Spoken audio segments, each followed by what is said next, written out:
Welcome to DAX Machina. Join us as we explore the mysteries of this world. Cryptids, monsters, macabre tales, and horror stories abound. Could they be true? Are monsters real?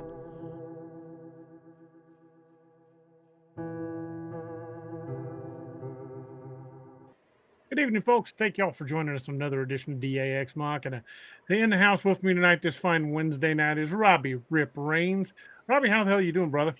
Doing good, brother. How are you? I'm doing all right. Yeah, what does Doc always say? Finer than frog hair split 4 ways? Yeah, pretty much. That's how he's always doing. It was a pretty nice day here today. It got up to around 60, but the temperature is supposed to drop off in the next couple hours, like down in the lower 20s.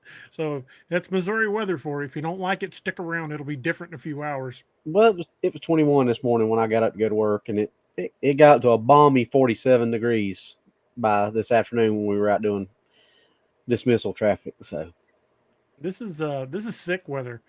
Warm during the day, cold at night. This is the time of year you catch your colds. Hey, we got a super chat already from Kelly Sandiford. Thank you so Kelly. much. Appreciate it. Thank you very much, Kelly. So, Robbie, what have you been up to, brother?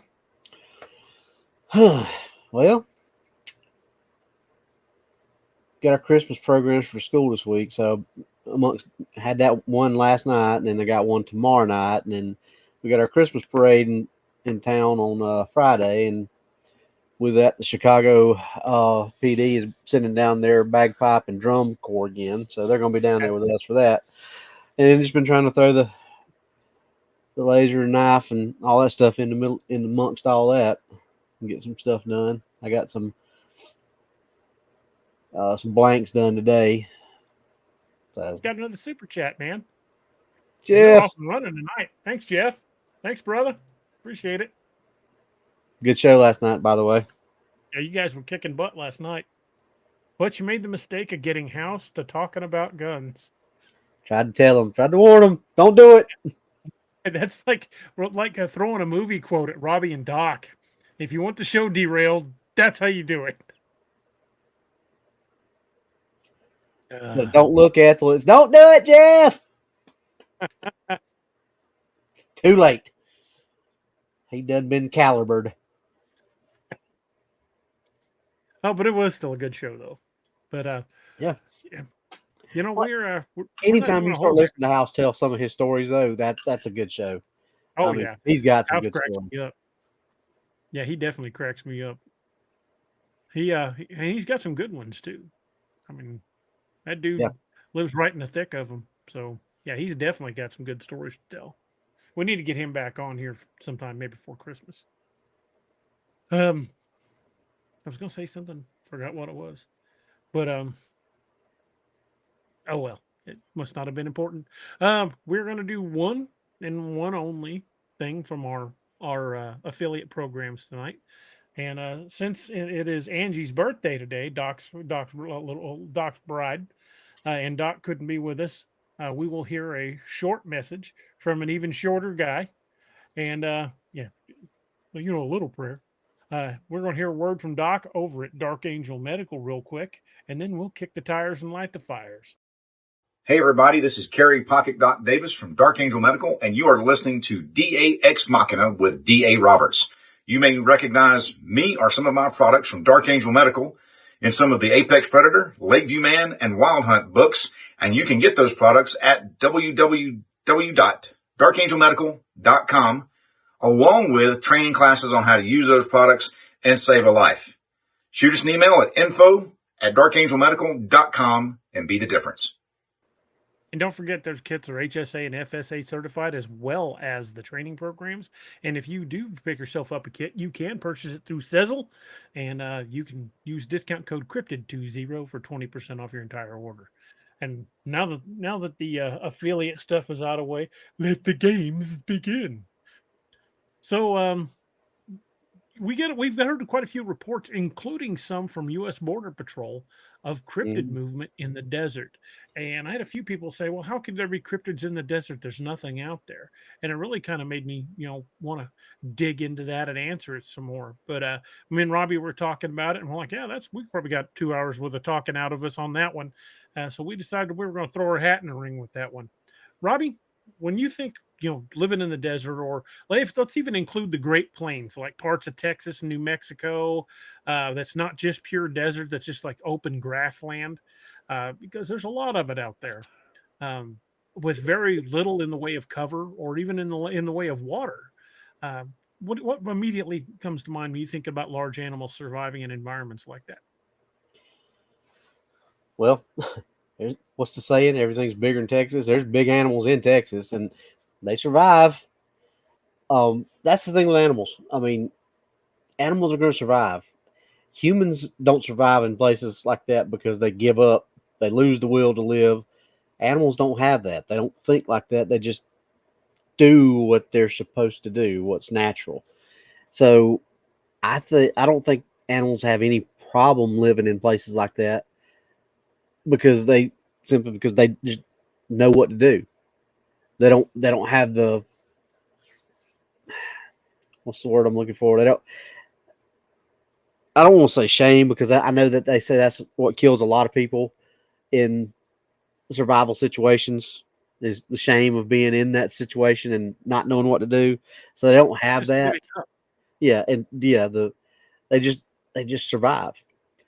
And so I think anything that actually lives in an environment like that already knows what resources it can or can't, use or exploit. It already knows where it can go during the day, where it can go at night. So I think a lot of we sit there and try to speculate, well, how could something, I mean, it's just, how do marine mammals survive in the ocean? They do, because that's where they're supposed to be. A sperm whale can survive for what, an hour underwater on a single breath. I mean, which is so mind blowing to us, because we struggle with 3 minutes, but we weren't designed for that. They were. So any of these animals that call that place home, they were designed for that. So it's right. But I see, why we have that question. Well, how could it survive? Well, it just does, because that's what it's supposed to do. I just think that's the simple answer on it. Well, for me, it's a little bit more complicated. One thing we as modern adults and modern humans have kind of forgotten is that our ancestors survived in conditions like that long before any of the modern conveniences. I mean, look, for a great example, like people that live out in New Mexico. I lived out there for a number of years. People that live out there, they always telling you to keep water in your car, keep blankets in your car, because if it's cold out in those deserts and you get away from your vehicle, you're probably going to die.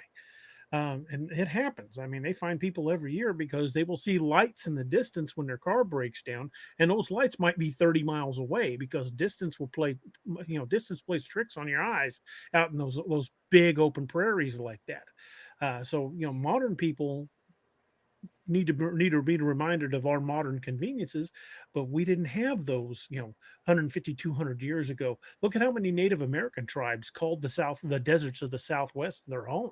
Yeah. And they did so for generations. Yeah. And just because we've lost that skill doesn't mean that animals that are adapted to that environment have. Exactly. I think I give it the simplified answer. You give it the more educated answer. I mean, education. Yeah, but it's the same thing. Our ancestors survived there because they knew what to do and they did it. The animals survive there because they know how to, and they're designed to, and they just do. A lot of animals have far superior senses to us. They can smell water for miles. Yeah, and that's a big thing too. And we've talked about it plenty of times on the show, and you just mentioned it, matter of fact, we've lost that, and that Oh, like Tony's saying here. Oops, I hit the wrong one. It moved as soon as I went to click on it. It does that all the time. I was camping in the Hualapai Mountains near Kingman, Arizona, and there are elk, mule deer, bears, mountain lions, etc. Yet the Colorado River is 60 miles away. Exactly. And one of the tricks that the Native Americans knew about that area was how to find water. There are, those arroyos and mesas out there. A lot of those are littered with small caves. Mm-hmm. Necessarily you're not going to find them out on the plains, but if you're anywhere near any of those mesas and down in some of those arroyos and canyons, you can find caves, and a lot of those little caves act as natural cisterns. When there is a flood or come a rainstorm in the desert, those things will fill with water, and it'll maintain for a while. I've seen animals get drinks of water out of these natural cisterns a lot. But the thing is it does attract a lot of different animals. But look at some of the big predators that we know live in the desert. We got wolves and coyotes. Heck, and if you're close to the mountains, you'll even see bears down in the lower lands from time Cougars. to time. Cougars, they do survive out there. Yeah. Of course, you get your bigger ungulants like the antelope, which is basically a high-speed deer. Yep. Mule deer, you've got all kinds of species of ungulate that live out in these desert places, yet they survive. They can find water. And it would be no different for big cryptids too. But the same thing with with wolves and coyotes. We know they're there, but how often do you really see them during the day? Yeah, you'll hear the coyotes at night, but they generally only come out at night because one, it's cooler. It doesn't put as much of an exertion on their body to operate in that heat, and they're basically moving unseen.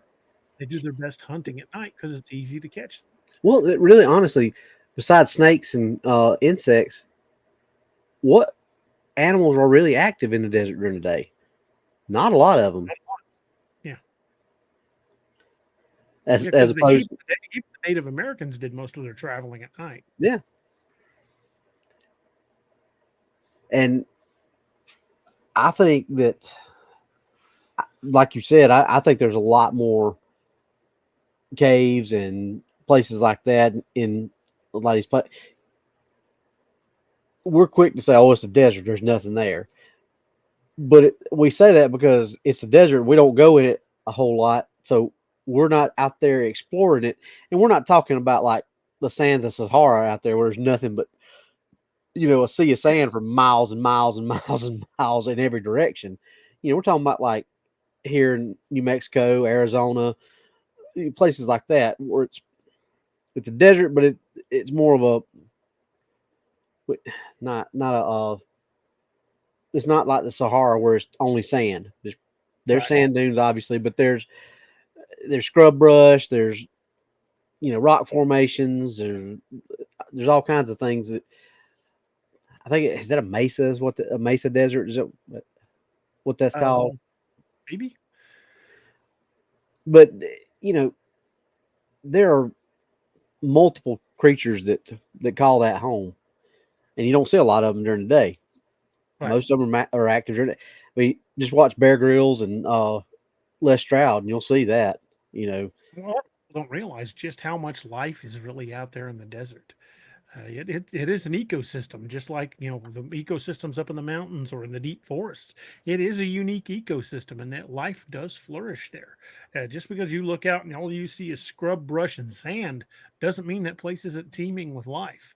Roxanne Delgado says, when I moved to Luke Air Force Base, one of the intro was what we needed in our car was like a get home bag, but make sure to have water, sunscreen, hat, and sunglasses, and don't leave the car. Yeah, they have to teach us things like that if you're not familiar with those environments. But 200 years ago, it was just common knowledge among the people that lived there. Like look at the Navajo. Even today, a lot of homes on the res are made with wood frames, and then they'll pack it with that clay mud, and it's natural insulation. I mean, you go inside some of those hogans, and they're actually kind of cool inside. Yeah, was it Adobe? Is that what you're talking about? Yeah.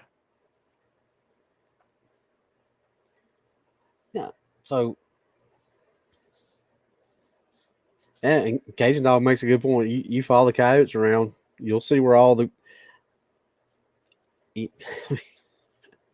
And that's what our ancestors did. They watched the animals. They followed the animals. They, you know, Richard's got a good point. He says if you've never been in the desert, you'd be surprised on how much it comes to life at night and how cold it gets. Oh yeah, that sand doesn't retain heat well, so you'll have a massive temperature drop once that sun goes down. yeah. There's been multiple cases of people freezing to death in the desert at night. Yeah, it is not unheard of. But for like I said, the Native American tribes that lived out there for generations, it's not unfeasible to think of that we'd have the same thing with cryptids. They would know where the waters are, where water are. They'd know which plants contained water. They would know, where the animals den up. They would know the places to hide during the day, and that's why your bulk of your Bigfoot or your dogman sightings are at night. Either right after sundown, or right after sundown, or right before sunrise. But it's still dark when most people are seeing these things, and it's just common sense that they're remaining hidden during the day to stay out of heat of the sun. And if what we think is true anyway, I mean that would just follow suit with why they do that. That they stay in caves a lot during the day. I mean, you might not want to find a cave in these desert areas because you might find more than just shelter from the sun. That is very true. You'll find snakes in the cooler areas. Oh yeah. But you think about the extreme situations that you found or have heard stories of animals surviving in, like alligators and crocodiles surviving in frozen lakes. As long as their nostrils are above the water, yeah, they survive. They survive because that's all they need to do is breathe, because they can slow their metabolism so far. That's amazing to think of the design that went into that they can survive the entire winter just as long as their nostrils are frozen. But I can't remember where it was at, but there was somewhere, maybe Colorado. I don't know. Maybe Doc's heard of this place, but it's a reptile farm, and they used to have a show on TV about it. They've got a couple of their gator ponds that are fed by natural hot springs, but some of their ponds aren't.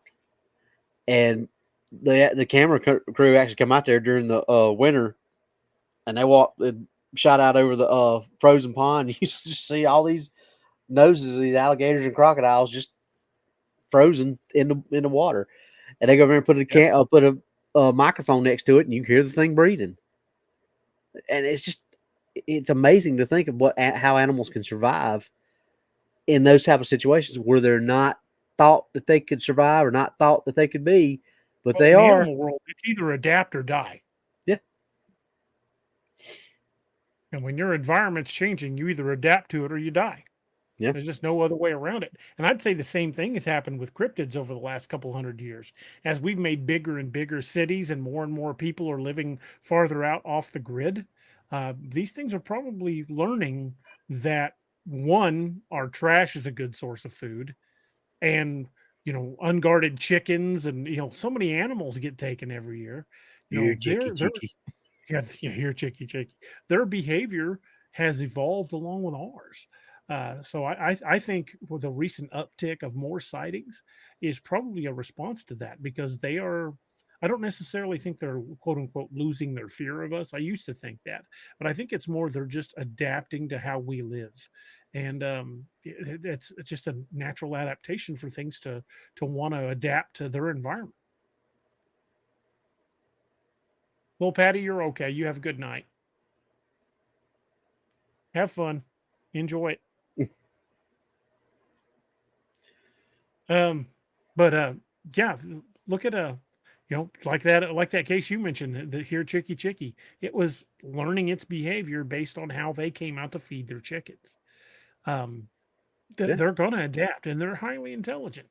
Well, but we see cases of that and examples of that all over the place.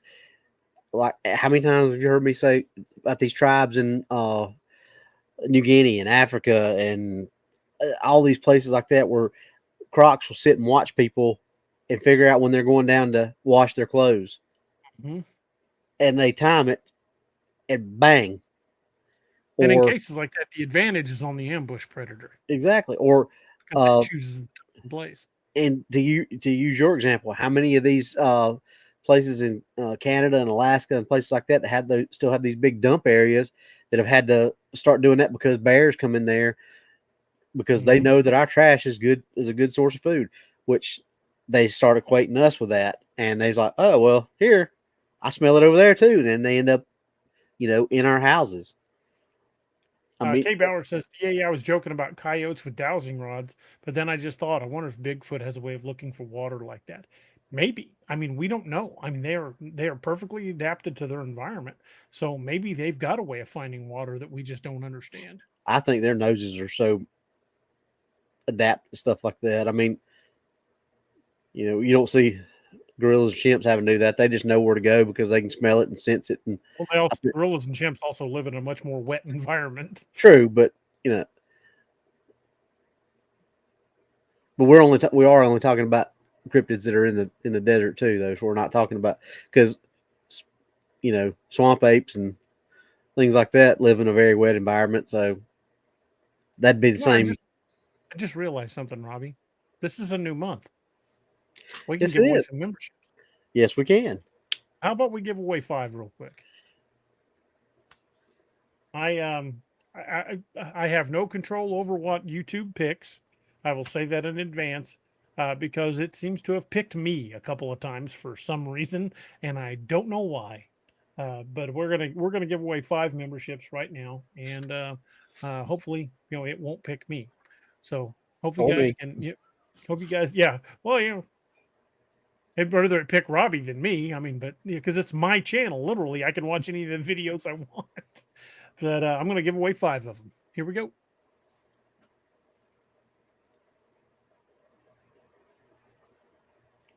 Okay. It's like Michelle N got one, Clark O got one, Sergeant Deacon got one, Sunshine got one, and Bruce Davis got one. Awesome. Good. It's really nice, Clark. And we'll do 5 more here in a little bit. You had to know I was going to do it when you said it. Oh, it was expected. Congratulations to all y'all who won. But anyway, what we were saying, yeah, they're perfectly adapted to that environment. So, yeah, I think Robbie's right. I think it's just probably a much better sense of smell. Had that, and if I lived in an area and I was dependent on the limited sources of water, you can bet your butt I'd remember where they were. Yeah, I'm not. When I say that, I'm not saying I don't think they would be capable of having to use a dowsing rod or anything like that. I'm just saying we would have to use something like that because as far as the animal kingdom goes, we're on the bottom of the totem pole as far as senses and strength and all that stuff. I bet at one time we had that sense. Oh, sure. But we've over the centuries we've lost touch with it. We've become soft. I mean, sorry, not sorry. This is like I've said many times before. We don't have the Teddy Roosevelts and the Daniel Boones and the Davy Crockett's to go out and do the things that they did to get us where we're at right now. Well, technology has always been a double-edged sword. Mm-hmm. For everything it does for us, that's one thing we don't do for ourselves anymore, and it's a dying skill. I mean, like, how many people really know how to can their own produce? That's years definitely ago, everybody did it. Yeah, that's definitely a dying art. I mean, it's sad, but it's true. To quote Metallica, sad but true. That's a fact. And if these things are smart enough to stay out of the light, because light equals heat and heat equals dehydration. If they're staying to caves or even in the shadows, under the overhang of a ravine or something, just to get out of the sun, and then moving around at night, one, that's already a huge advantage, but that would also explain why people just aren't seeing them like they think they would. If there's cryptids out there, I'd have seen them. Well, if they're not moving around during the day, no, you're not, because that place gets really dark at night, because you're talking about a place without a street light for 100 miles in any direction you want to pick. When it gets dark in the desert, it gets dark. Well, I mean, just think about all the stuff that Jesus has found on and around his property. All the big arrowheads and axe heads and things like that. That ain't nobody from mine and your size going to swing an axe.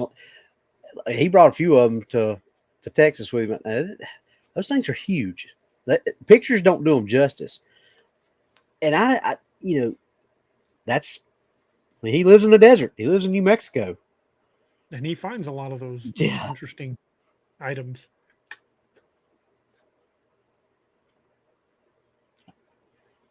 That's somebody that we need to get back on. Antonio Vasquez says insectoid. Not necessarily insectoid, but insects are, they have moisture in them. If they're eating certain insects, they can get a lot of moisture out of that. Like certain types of beetles have a very squishy inner center, and that could help them with moisture. I mean, there are a lot of things they could be eating that, the saguaro cactus, for one, keeps water. There are other plants that store water. And then sometimes in certain places in the desert, if you dig down just a few inches down, you'll find damp sand. And sometimes you can find pockets of water. Is it ideal? No. But will it keep you alive? Yeah. And that's ultimately what it's about. It's about survival. Now, I know there are other cryptids that have been seen in the desert. Lots of sightings of the thunderbird around Shiprock and Four Corners, around the area of Four Corners. But we're primarily focusing on Bigfoot dogman for the purposes of this. But if there are creatures like the thunderbird out there, those mesas and mountains are the perfect place for them to hide, because they're so inhospitable and almost impossible to climb. Yeah.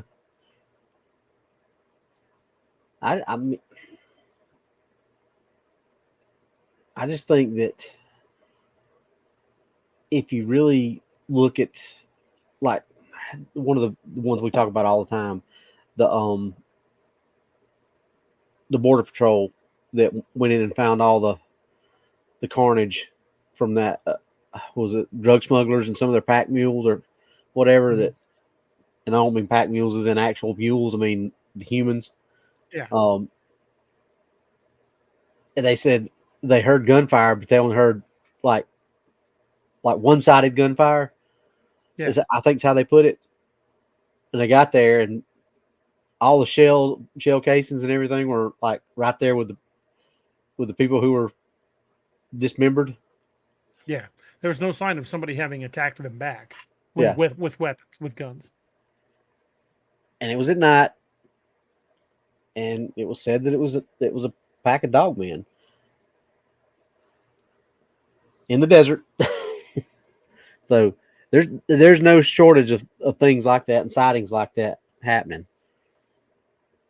Susan Reiner Sue Dahl says, I wonder if the thunderbird is a pterodactyl. From the description that a lot of people have made of them, yeah, it sounds to me like it might be some sort of remnant type of pterodactyl. Ryan Tremblay says the Mogollon Rim has plenty of water sources, so a species surviving out there is not outside the realm of possibility. Plus, the Mogollon Rim, that's some pretty hilly country. There's no doubt a lot of small, even large caves we're not even aware of, because there are a lot of trails on the Mogollon Rim, but you get off trail and you can get lost pretty easy. So unless you've got a lot of your, what do you call them, overlanders, the guys that like a blaze trail, without a lot of those guys out there, most people stick to the trails.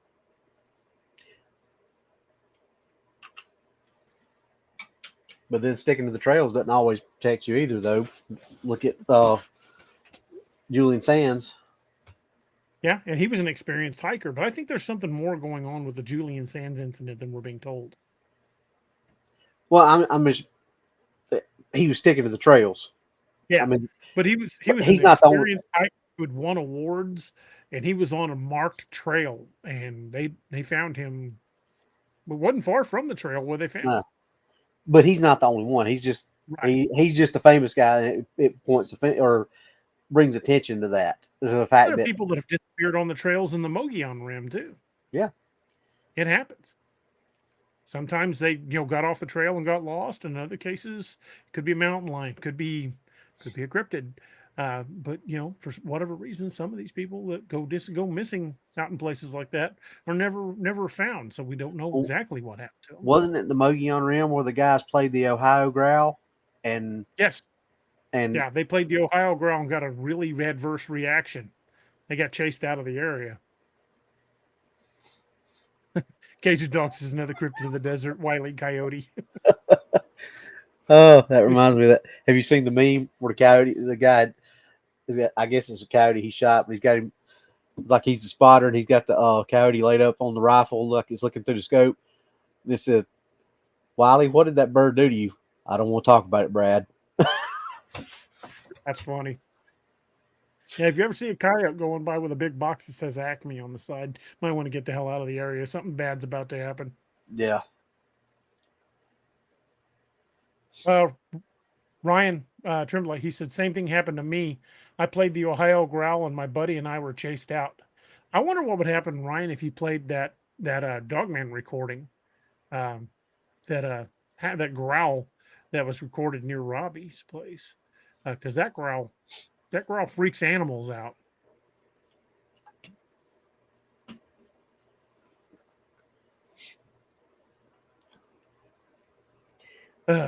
What did Tex that was playing the audio that when he was on here that time, or when we were somewhere where you hear like Bigfoot vocalizations and then a Dogman growl underneath it, or vice versa, Dogman growls and then a Bigfoot? I think it was down at Brown Springs though. Yeah, I think so too. But I remember him talking about it at one of the conferences we were at, and he was talking about the fact that he felt like it was, for lack of a better term, a turf war that was about to break out. Yeah.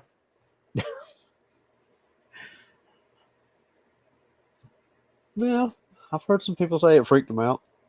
Ryan, I'll send you a copy of that howl, of that growl, sometime and let you try it out. I want to try it out the next time we go out to Joe Bald. We just need to get something that's got some power to it. Just send it out. I've got a couple of pretty good Bluetooth speakers with some bass to it. We might just want to remember to play it when we're standing close to the car, and not. And well armed. Yeah, and not on the Combs Ferry side waiting on Richard to come back and pick us up. Yeah, we'll play that when the boat is backing us out. Not when we're there. As he goes around the corner the other way, going to drop the other group off, is probably not to be the best time to play that. Yeah, probably not. Yeah, that could have been a bad day. Yeah.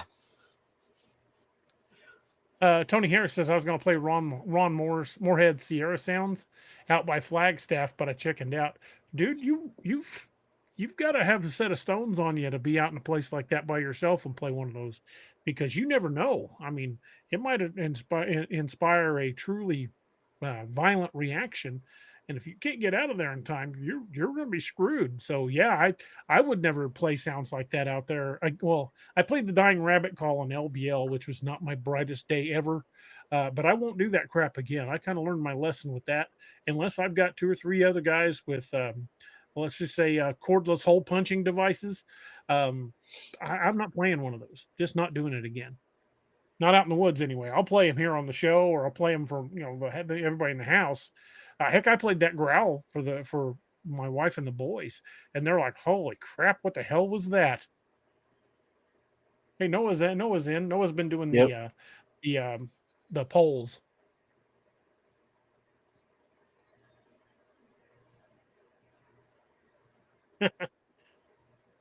Northwood says, if you want to clear an area of all creatures, all you have to do is play a recording of my ex's bagging voice. Now, I bet he meant nagging, but yeah, that's funny though. Dr. 45120 says preset game camera trail cameras before playing the growl. Also prep a drone with night vision. That's a good idea.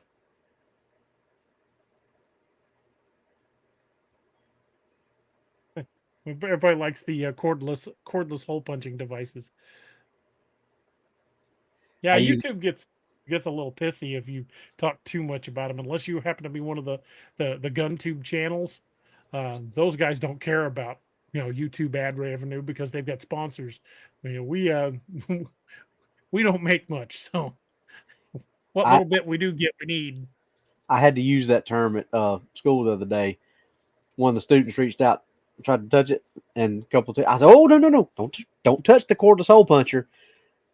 And one of the teachers there was just like, "Did you just say cordless hole puncher?" I said, "Yeah." Like, that is the greatest description I've ever heard in my life. I'm like, "You never heard that before?" And they're like, "No." And I'm like, we need to do a t-shirt with a picture of you on it that says "Consult the Googles." Let me consult the Googles.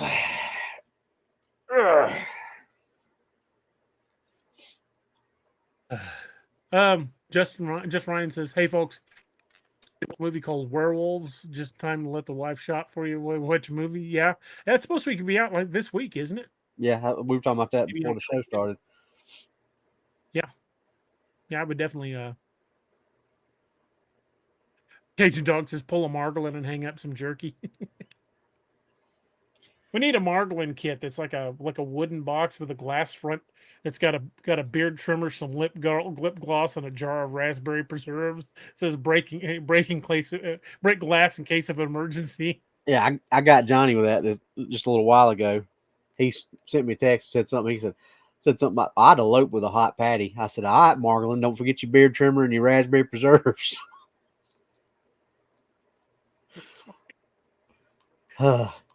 He's quite the character.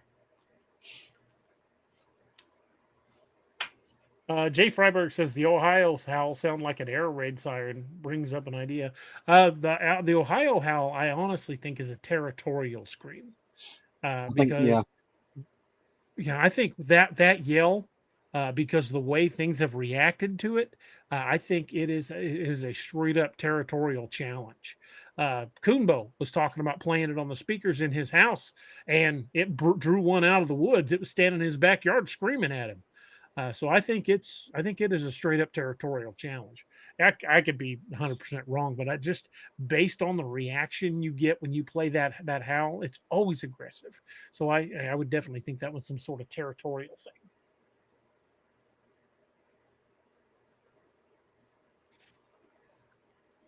What do you think, Robbie? I think you're on the on the green closest to the pin with that one. Because I mean, like you said, 2 or 3 times that we know of, that's been played in different locations than where it was recorded, and it's received very, very aggressive behavior. And maybe we should try that one out of the valley. Let's go.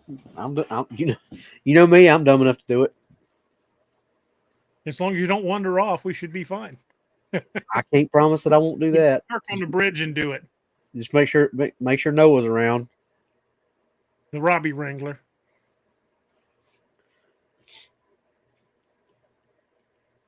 Ohio Bigfoot. At least I'm always armed when I'm wandering off, so it's not like I'm wandering off unarmed. Ohio Bigfoot researcher says, "D, I think you're right on that." I appreciate that. Yeah, thanks for chiming in with that. It's good to hear that another researcher thinks the same thing. Because that howl does seem to bring out the worst, whatever you're at. Those guys that played it on the Mogollon Rim got an immediate aggressive return. Ryan Tremblay was saying that they did it and got an aggressive return. Kuhnbo got an aggressive return. There's other researchers like Doug Hychek up at Snellgrove Lake got an aggressive return. So I think it is definitely like an alpha male challenge, like a territorial thing. This is my territory now, and any big male in the area is going to come, either dispute that claim or put his 2 cents worth in.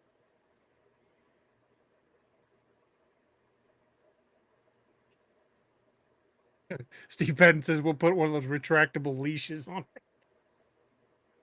I don't think it'd do any good. Now we'll stick with Noah.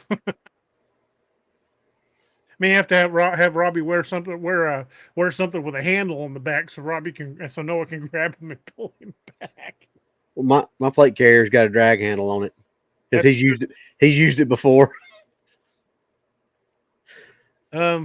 Jay, we started out with the 9 mils, but we done graduated up to other things now. River Morris had a comment here. He said, great work as normal. My 16-year-old nephew asked me to take him out to the bush to call in our doulagarl with my didgeridoo. We had 4 around us within an hour. My nephew had brown pants moment. Yeah, that is a very intimidating moment, especially when they're making aggressive vocalizations or making aggressive motions towards you. When it was just me, Noah, and Robbie left on Combs Ferry, we were getting. I'm glad we didn't play any audio like that because they were aggressive enough as it was. We were getting rocks chucked at us. They were getting closer, and like what Richard and Wyatt were telling you guys when they were on the show the other day, when we backed out, there was eye shine all over the place where we were at. Yeah, that could have been a very bad day if we'd have done something territorial like that. Yeah, because as it was at the moment, I think it was high curiosity, low level of aggression, but it was peaking towards climbing on up in the aggression. Yeah.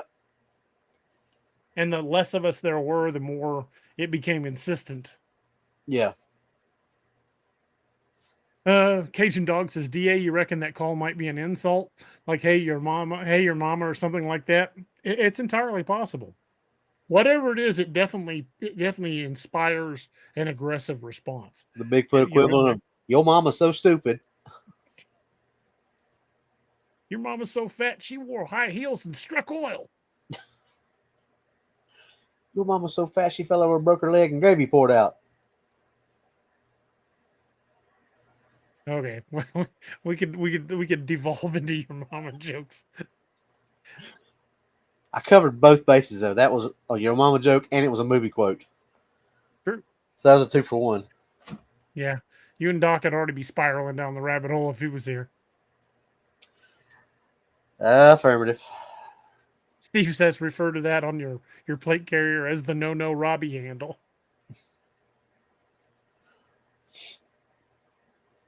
Agent Dog says your mom is so desperate she dated Markle. That's a good mom.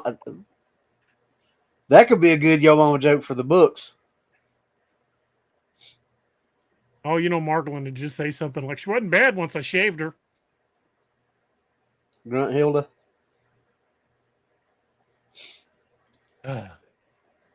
Just Ryan says scariest territorial vocalization I've ever heard was from the California crackhead in Griffith Park of all places.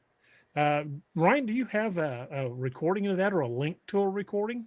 If you do, could you send that to me? Send it to me through Facebook Messenger or through my email, DARoberts@DARoberts.net, because I would definitely like to hear that one. I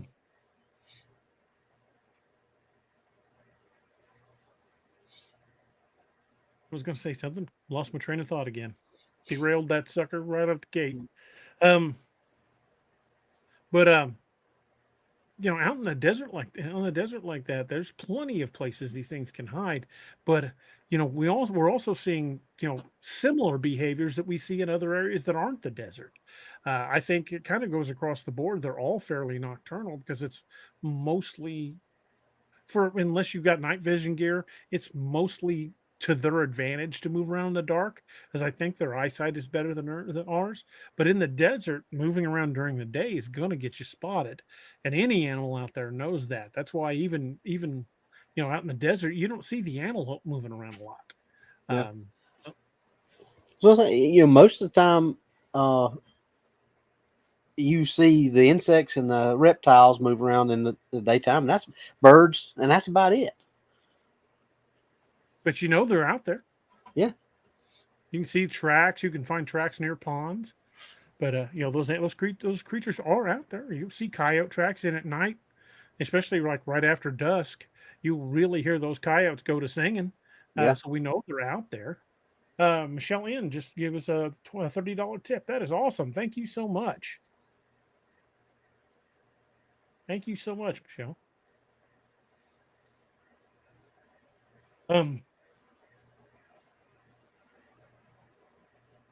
Completely lost my train of thought again. I'm bad about that tonight.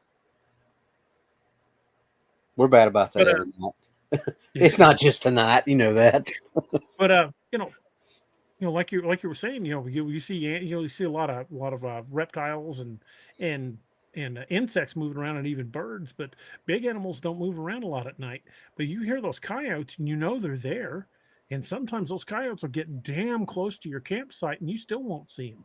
They're very good at blending into their environment.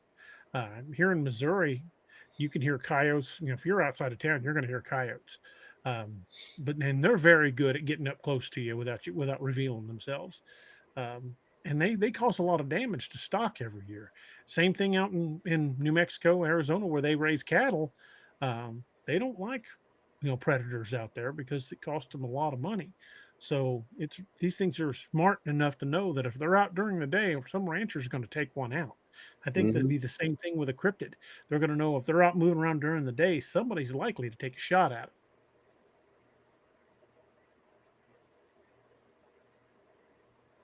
them. What do you think, Robbie? Yeah, I think it's that, along with the obvious of, it's just too freaking hot to move around in the day most of the time on those areas.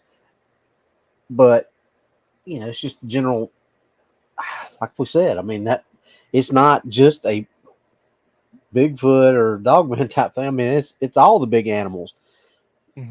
You don't see any of them, with the exception of the occasional antelope that you might scare up or might get scared up or something like that. You don't really see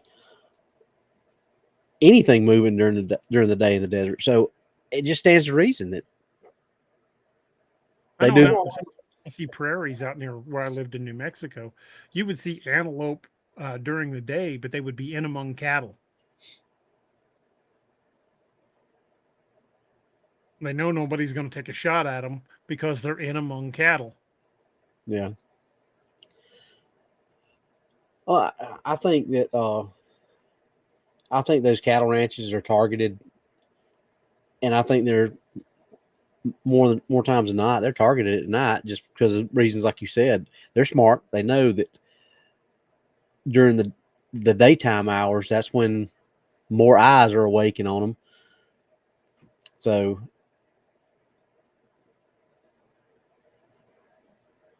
it's just the opportune time. Ryan Tremblay was saying that he'd seen big animals, but what we're saying is they're generally far more active when the sun's down and it's cooler. It's not saying you'll never see one out in the daylight, but in some cases like raccoons, if you see a raccoon out in the daylight, there's a problem. It's probably sick, or maybe even rabid, because trash pandas are generally nocturnal. If you've got one approaching you in the daylight, put some distance between you, because there's probably something wrong with it. And you don't want one of those little bastards to bite you. Those things can do a lot of damage. Antonio says, DA, you need to get FBI or CIA agents talking about cryptids. Yeah, I don't see that happening. Guys with clearances like that ain't going to talk. Richard Brashia, he says the caves in the desert hold so much food. Cave crickets, little fish in the shallow water, snakes, and so on. There's enough food for a large creature to survive on. Exactly. And that's one of the really interesting parts about a desert ecosystem, is because a lot of its life is, in places like that, in dark recesses. And if these things are Bigfoot are as strong as we know they are, and they have those senses, who's to say they're not covering some of those caves? Move a boulder in the way, or move several large rocks in the way to prevent people from finding. I mean, if I was capable of moving something that weighed about as much as a VW, and I knew and I knew people that were, on average strength of a human, were out looking for me. Yeah, I would put something like that in their way because I know they're not going to move it without heavy equipment. Just Ryan says off topic, but do you guys think that the Mongolian death worm is an actual graboid? I don't know. I think from what I've read about the Mongolian death worm, it seems like it's like maybe some version of like a millipede or something. I don't know much about the Mongolian death worm, but I don't know if it's like in tremors. I don't think it's a graboid. Yeah, I'm not too versed on that either. I've heard of it, and I know there's been several documentaries about it, but that's just never been in my wheelhouse, so I don't know a whole lot about it. It is kind of interesting though. Might have to dig into that one of these nights. Yeah, I mean, I'd like to learn more about it, but well, there are a lot of sightings of big cryptids like Dogman and Bigfoot along in the reservations in New Mexico. There, they mentioned her earlier, Brenda Harris. She's a researcher that lives on the Navajo res, and she's talked about people having them try to get in their house and stuff.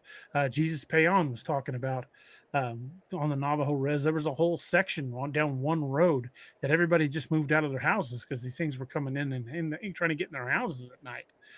So there's lots of sighting reports about these things being in the desert and living out there in that habitat.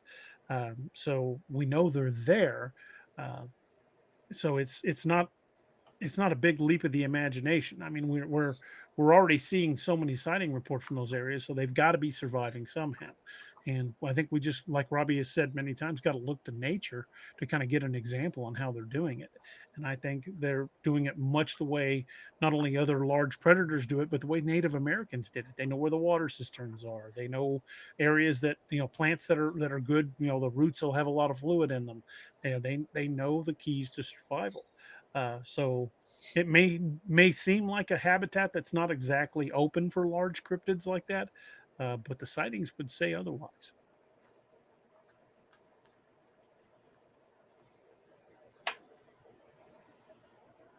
There's a comment just flipped up and I missed it. Larry Berlin says they probably stay close to rivers, creeks, reservoirs, ponds, springs, and livestock tanks. Yeah, if there's water, they're going to find it, and they're going to make sure that's part of their ritual. Where they go, they've got to hydrate. Everything has to have water to survive. There are animals that can go longer without it than other animals, like, for example, a camel.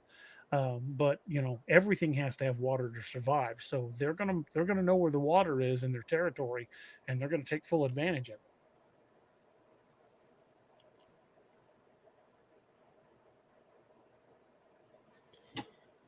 What else are things that they would need to survive?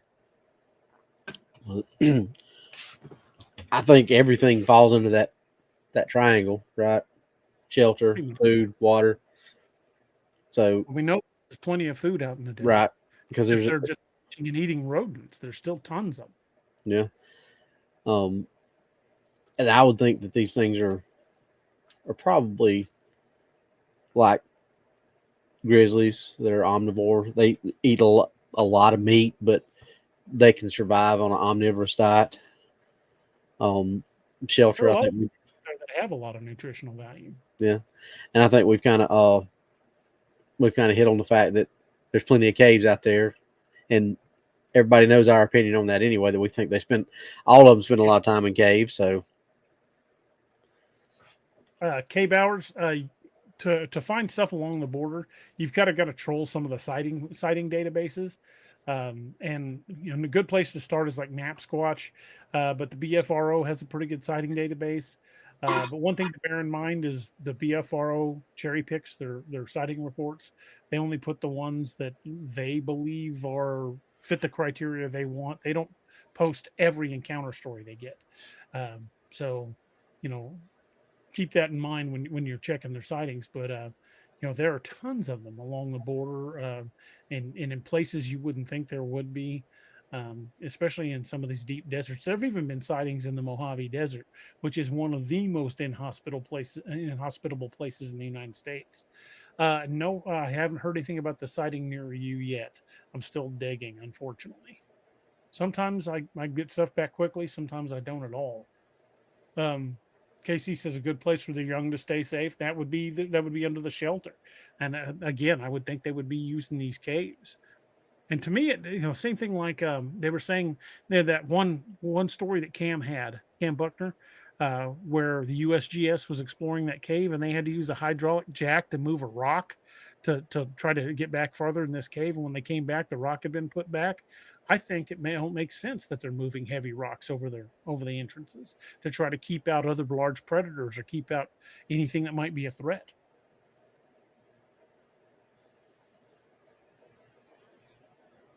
Henry says snakes can be eaten. Yeah, I've eaten snake a number of times. Not only is it pretty good, but there's a lot of protein in one. Yep. Got to be, well, we have to be careful with snakes. I'm sure they probably don't have to be as careful like with the worms, because there's a lot of snakes you start getting into, you peel them back and they got a lot of parasites on them. Yeah. I didn't know that until watching, I think it was either Les or Bear Grylls that was talking about that. It said you got to be really careful when you're skinning a snake to use for food. So. Yeah, well, certain times of year you got to worry about that with just about anything. Yeah, I've skinned out rabbits that had tons of worms in them. That's why the season is generally once the weather has gotten really cold.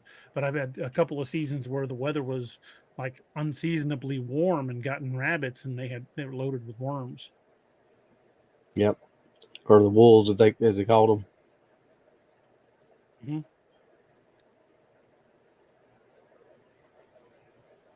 Boondock Mojo says wild hogs eat rattlesnakes like noodles. It's not just rattlesnakes. If they find a snake, they're going to eat it. Yep. That's why I always love that scene in Lonesome Dove. You pigs quit bringing that snake up on this porch. Take that snake down there and eat it by the creek and eat it. Yeah, I always cracked me up.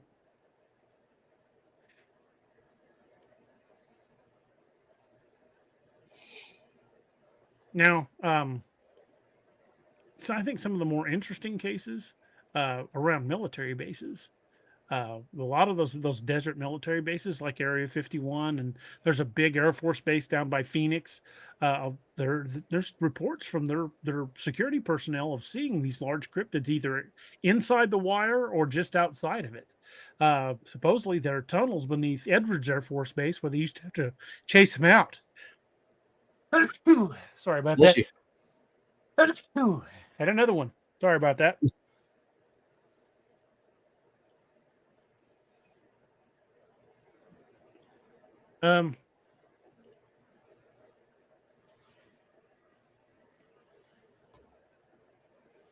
Looking to see if I missed any. There's been a lot of good comments, but they're rolling so fast it's hard to catch. Yeah, we got chat is flying. Michelle Ann says ants and grubs are high in protein. Definitely true. There's lots of small animals out in the desert, from, kangaroo rats and chipmunks, all the way up through, prairie dogs and possums and the up armored cousin of the possum, the armadillo. Tactical assault possum. Yeah, tactical assault possum. There you go. He's going to have to glue some Piccatinnies to their back. Cajun Dog says Amarillo Zoo security camera. Yeah, I remember when that story broke, but that turned out it was a hoax. The zoo did it as a publicity stunt. So the Arizona Zoo camera, the Amarillo Zoo camera turned out to be fake. That was all staged. Kind of like that one, the footage of the Bigfoot that was taken from the train up in Colorado, and you see that you can see him filming, and then this Bigfoot stands up, and people were freaking out. That was also done by the railroad as a publicity thing for tourists.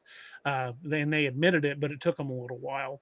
But the one good thing about that Bigfoot video from Colorado is it's a great example of what we and Robbie have talked about, adaptive camouflage, because that was just a dude in a suit, and he was pretty well blended into his background until he stood up. He would have been a little easier to spot, but he was not It was just a guy in a suit, and he wasn't really trying to stay completely camouflaged. He was just crouched down. So it kind of gives you a good idea that something, that color with long hair would very well blend into its surroundings, especially if it knew what it was doing when it comes to hiding, which clearly he was out there just to get people and get people and get clicks. But he still managed to prove the point that if he was sitting still and crouched down, he was damn near invisible. Look at, we've used the example before. Look at Harry and the Hendersons, the last scene of the movie. That was people in manufactured costumes that were just told to stand still until Kevin Peter Hall hit a certain mark. Each one of them was supposed to turn around. I think is how it worked. And it does not matter to this day. You know those people are there. You know they're there, and you still cannot see every one of them, even the ones you know that are there.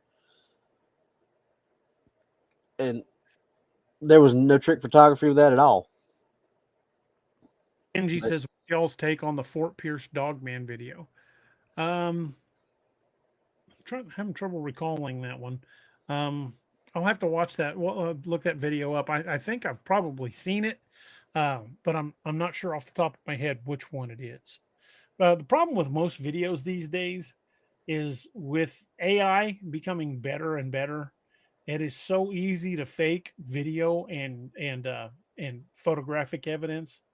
And then, of course, you've got, the hundreds of thousands of red circle photos out there that contain nothing but, 6 or 7 red circles.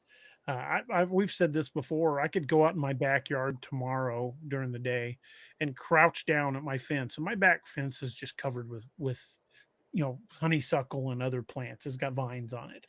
But there's a house right behind that fence, just like 20 yards away. I could go out and crouch down at that fence so you couldn't see the house behind me because the vines are pretty thick, and I could take a couple of snapshots of that with my camera and anonymously post them in a couple of different Facebook groups with 4 or 5 red circles on it, and you'd have 40 people swear they saw 20 Sasquatch in that picture. And there ain't no way in the world there were any Bigfoot in it at all, as there's a house just on the other side of that fence. But unfortunately, that's the reality of most of these Bigfoot groups, as you get people that want to post stuff like that and claim they've got a Bigfoot photo. And then when you present something real, everybody assumes you're just as crazy as they are with all the red circle photos. I think those red circle photos do more harm to the field than they do good. Maybe somebody actually got something in some of those pictures, but 99.99% of the time when I see a red circle photo, I don't see anything. It's probably just pareidolia. And even some of the pictures I've taken, if it's pareidolia, I'm going to admit it. When we go out, what we find is what we find. We either find nothing or we find something. Whatever we find, we share. But I'm not going to try to make something out of nothing. I could go out in the woods and take lots of snapshots, and I'm sure if you scrolled in on the image enough in any particular area, your mind's going to pick a pattern out. That's what our brains do. And I think that's what a lot of those red circle photos are, is just somebody staring at an image long enough and finally see something that looks like a pattern. So I'm not taking any shots at anybody in particular. But as they say on Toy Story, if the boot fits, don't post red circle photos. If there's nothing in it, don't post them. It's just a waste of everybody's time, because you can stare at those images until you're cross-eyed. You're not going to see anything in them. I mean, that's just like, you can look at like a wood floor, like a laminate flooring. It's got the wood grains and everything in it. You can be sitting there reading a book or doing whatever and look down the floor, and all of a sudden you see George Washington's face in that floor. Clouds, looking for shapes and clouds, shapes in the clouds. Heck, on the tile on my bathroom wall, if you stare at that tile long enough, you'll start to see patterns emerge. My wife says all the time she can see faces in the tile, and it's just a weird pattern of the way that stone tile was cut. Yep. And the fact that your brain's going to fill it. It's just like if you've seen those things where the words are, the first and the last letter or whatever arrangement of letters are right, and the others are wrong, you can still read it because your mind you don't have to actually read the word the way it's completely written. Your brain just fills it in of what it's supposed to be. And it's the same thing with pictures and things like that. If you get into some of the psychology, the way the human brain works, it is mesmerizing and just almost otherworldly how our mind processes things. Oh, you're absolutely correct on that. The way we see things is not the way that it's processed. Our brain processes it, and then it basically your brain processes it before you see it. So your brain's telling your eyes what your eyes are telling your brain you see. That's how messed up and bass backwards everything is.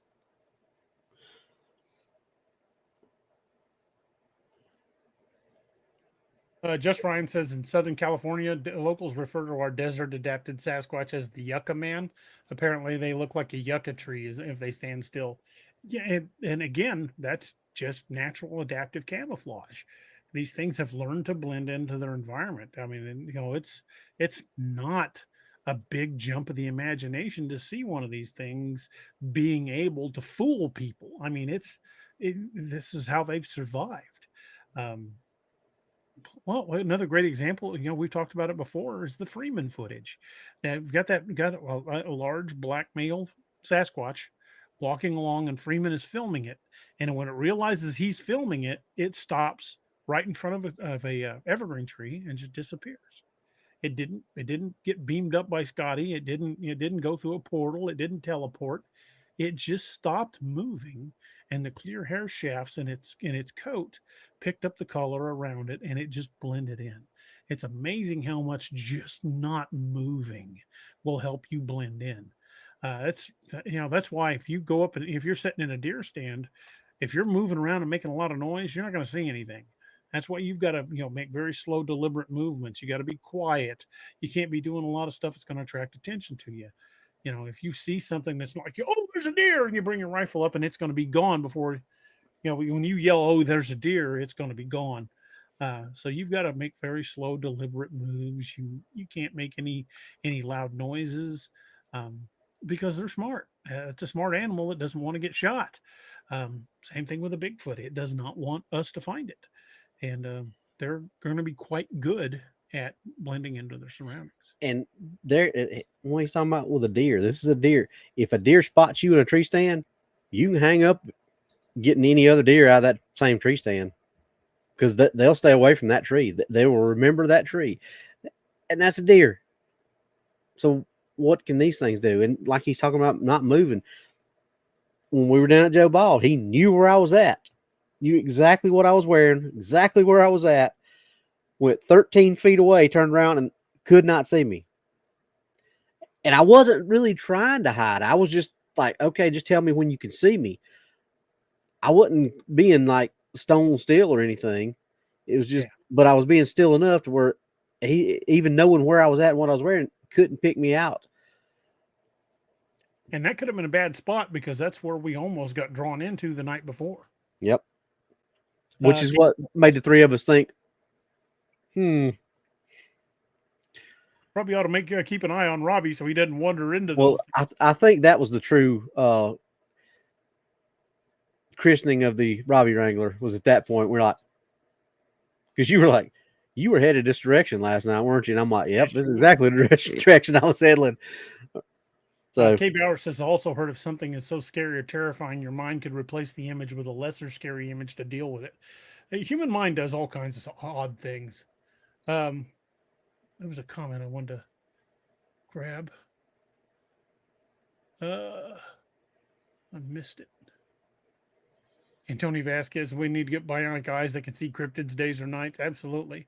River Morris had a question. Said, question from down under. Do you guys have yarns from train drivers? Because I have from my cousin who's a train driver. He's seen them.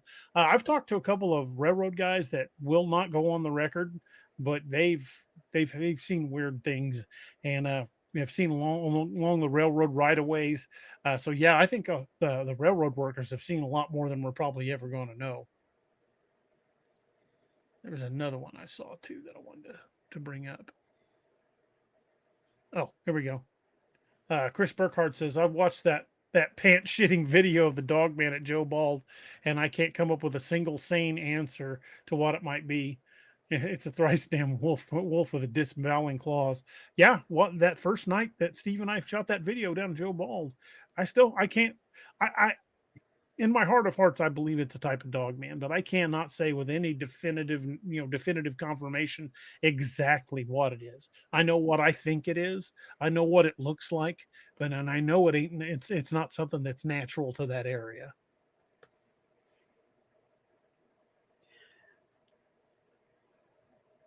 Yeah, I mean, to me, it looks just like what the werewolves look like on dog soldiers. Yeah, the big long hands with the spindly fingers and the claws, that kind of shaggy mane, for lack of a better term, almost like a lion's mane with the more flesh on the nose and chest area. That's what it looks like. Now, a lot of that could be lighting and where it's at, but that's the way it looks like to me. White says looks like a dog man to him too. But yeah, and that's another prime example. We didn't go in there looking to catch footage of a dog man. We were shooting a promo for the book and didn't even know that we'd caught anything for a year. And I think, to me, that's kind of telling, because a lot of these shows, like, well, you know which ones I'm talking about. They go out with the intention of finding something, and every stick break and coyote howl is proof there's Bigfoot out there. Yeah, And that's just not how it works. And for those guys to go out literally every show and collect something, it just doesn't work that way. We had no intention of catching something, and we did. But we've been pretty lucky the times we've gone out. But we've got a lot of good images of stuff of evidence we found, and we've had some pretty hairy calls too. But you just think you can just produce that for a network show? Well, and that's the thing. We've talked about that because we both feel that we've been extremely lucky finding the things that we found, because we've both gone out by ourselves, or maybe not like technically by ourselves one-on-one. I know we both have, but we've gone out when the two of us haven't gone out together. I've done stuff without you, you've done stuff without me, and there's been times we haven't found anything. Seems like every time we've been together, just about, with the exception of maybe one or two times that I can think of, every single time we found something. And we've talked about how lucky and how like winning a lottery style lucky that is. And in the real world, that it is really, really lucky to have something like that happen, unless you live in a place like House lives, where he just lives in the middle of them and lives in the middle of a clan. We have looked out and found places that are just, because as active as that place is where Johnny and I go, there's been times me and Johnny went up there and hadn't seen or heard anything. But there's been times we went up there, we've been paced out of there, we've had stuff thrown at us, we've seen it, but that's not been every time. It just seems like almost every time that we've went out, we've been lucky. So for these shows, every show, there's something that happens. There's, there was a tree knock, or there's like you said, a twig snap back there. Oh, there's a thermal heat signature that we can't figure out what that is. There's just no way that they're getting all that. But then, we don't know what it was. We couldn't find anything else. Well, you find something every single time, but you can't go up there and find tracks where this thing was at. Because I know how we would have done it. If we'd been standing out there with that thermal and we'd have seen something like that, we'd have been up there looking for footprints, because we know this is where it was at. Everybody get the hell out of Robbie's way so we can find some tracks. Yeah. Can I pet that dog? Roxanne says, just curious, what would you do if you heard a dog man howl just out of the blue? Honestly, or what should we realistically do? Because it's two separate answers. Let's be honest. What would you actually do? Run towards it. Probably. I would definitely be, trying to get something out to record it if it did it again. But my first reaction would be, it's over there. Let's go. I'm not going to run. Because that's why we're out there. I mean, yeah, if it looks like we're getting surrounded or there's more than one or they're coming at us, yeah, we're gonna make a tactical retreat. But we might not even get in the car. I mean, depending if we're getting good footage and they're not getting too close, we'll probably still stay in the area and keep trying to film. But if we've got a group of them coming in on us, yeah, that's time to beat feet and get the hell out of there while the getting's good. I mean, I'm not that reckless. I will unask the AO when time comes to it, but it's going to have to be that time before I do. Well, we were getting a little nervous right there toward the end on Combs Ferry. Yeah. Yeah, that was. All three of us were getting a little freaking nervous.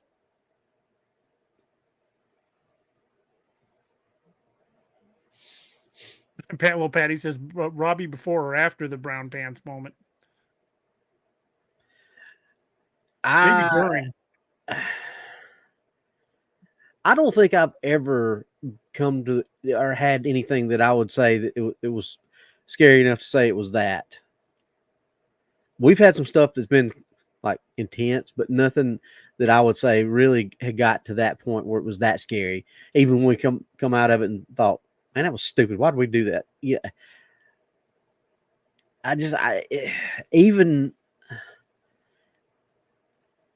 And maybe that first night we were in Joe Ball, maybe that one, thinking at hindsight being 2020, thinking about it, maybe that one comes the closest.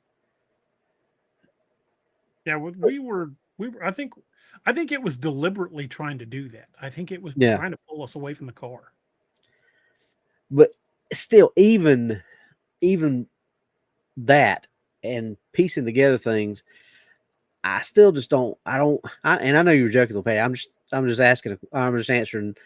That I don't know that I've been in a situation where I look back at it and think, "Oh my God, I almost died," that kind of thing. And maybe that's the job that I do, and thinking about it in those terms, thinking about, well, somebody needs to be pointing a gun at my face or pulling a knife on me before I look at it as that. I don't know. You call it tombstone courage or whatever. But I don't feel like I've been in that situation yet. Does that make sense? White says they were getting nervous for us at the boat ramp, waiting for us to get back.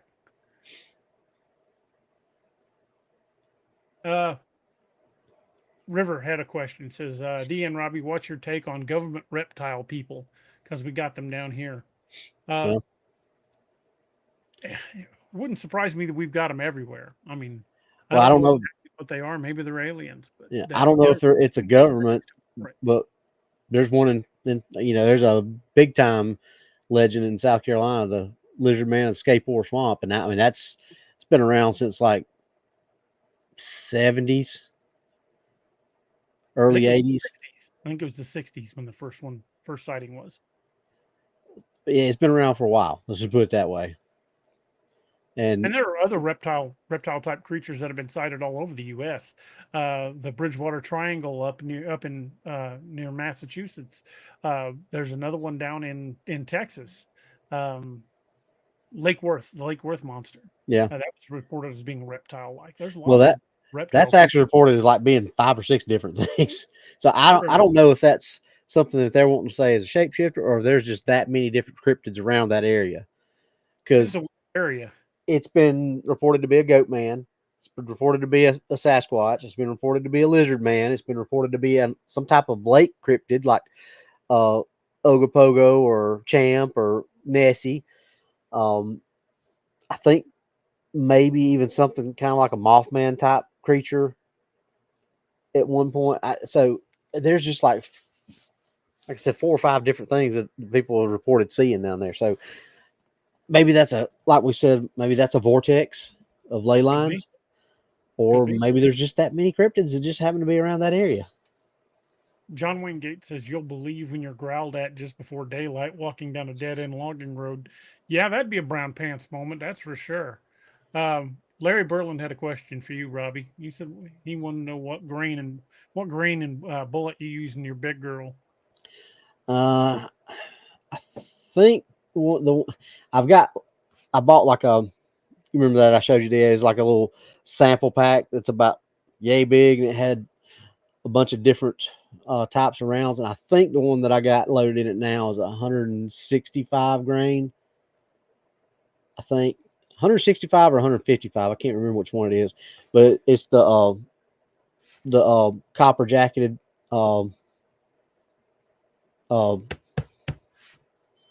not hollow point, but what's the other one?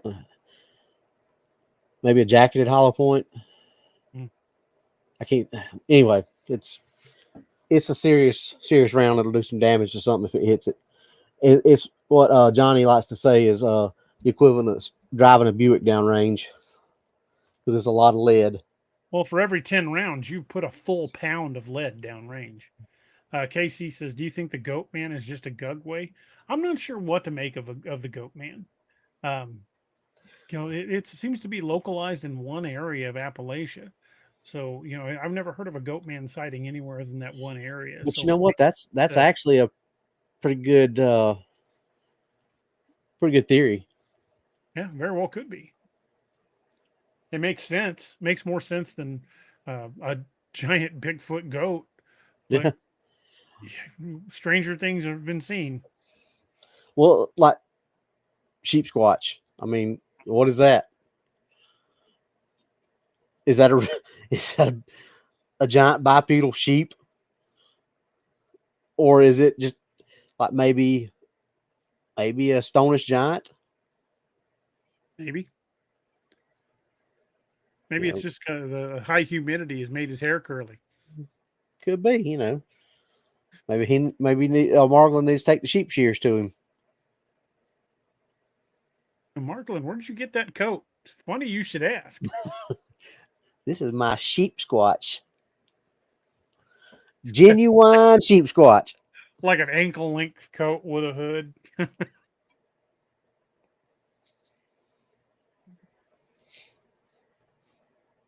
Just the guy who Yap says, by Stonish Giant, we mean Geno, right? Meaning Genosqua. Yeah, that's kind of what I think the Stonish Giant is. I think it's a Genosqua. Antonio Vasquez says melon heads. Melon heads, I don't know what exactly those are. If those are just people with deformities, or if it could be because of inbreeding. The melon heads, I'm not sure what to make of that, because they're not from our area. I've never heard of anything like that in my area, and I haven't been able to do any research into areas where they are. I've heard of them in eastern Ohio and in some of the areas of Appalachia, which makes me think they're probably feral people with likely a lot of inbreeding. That would be my guess. So that'd be the wrong turn theory. Yeah, that kind of thing. Well, kind of like this I can't remember the guy's name. It was in Scotland.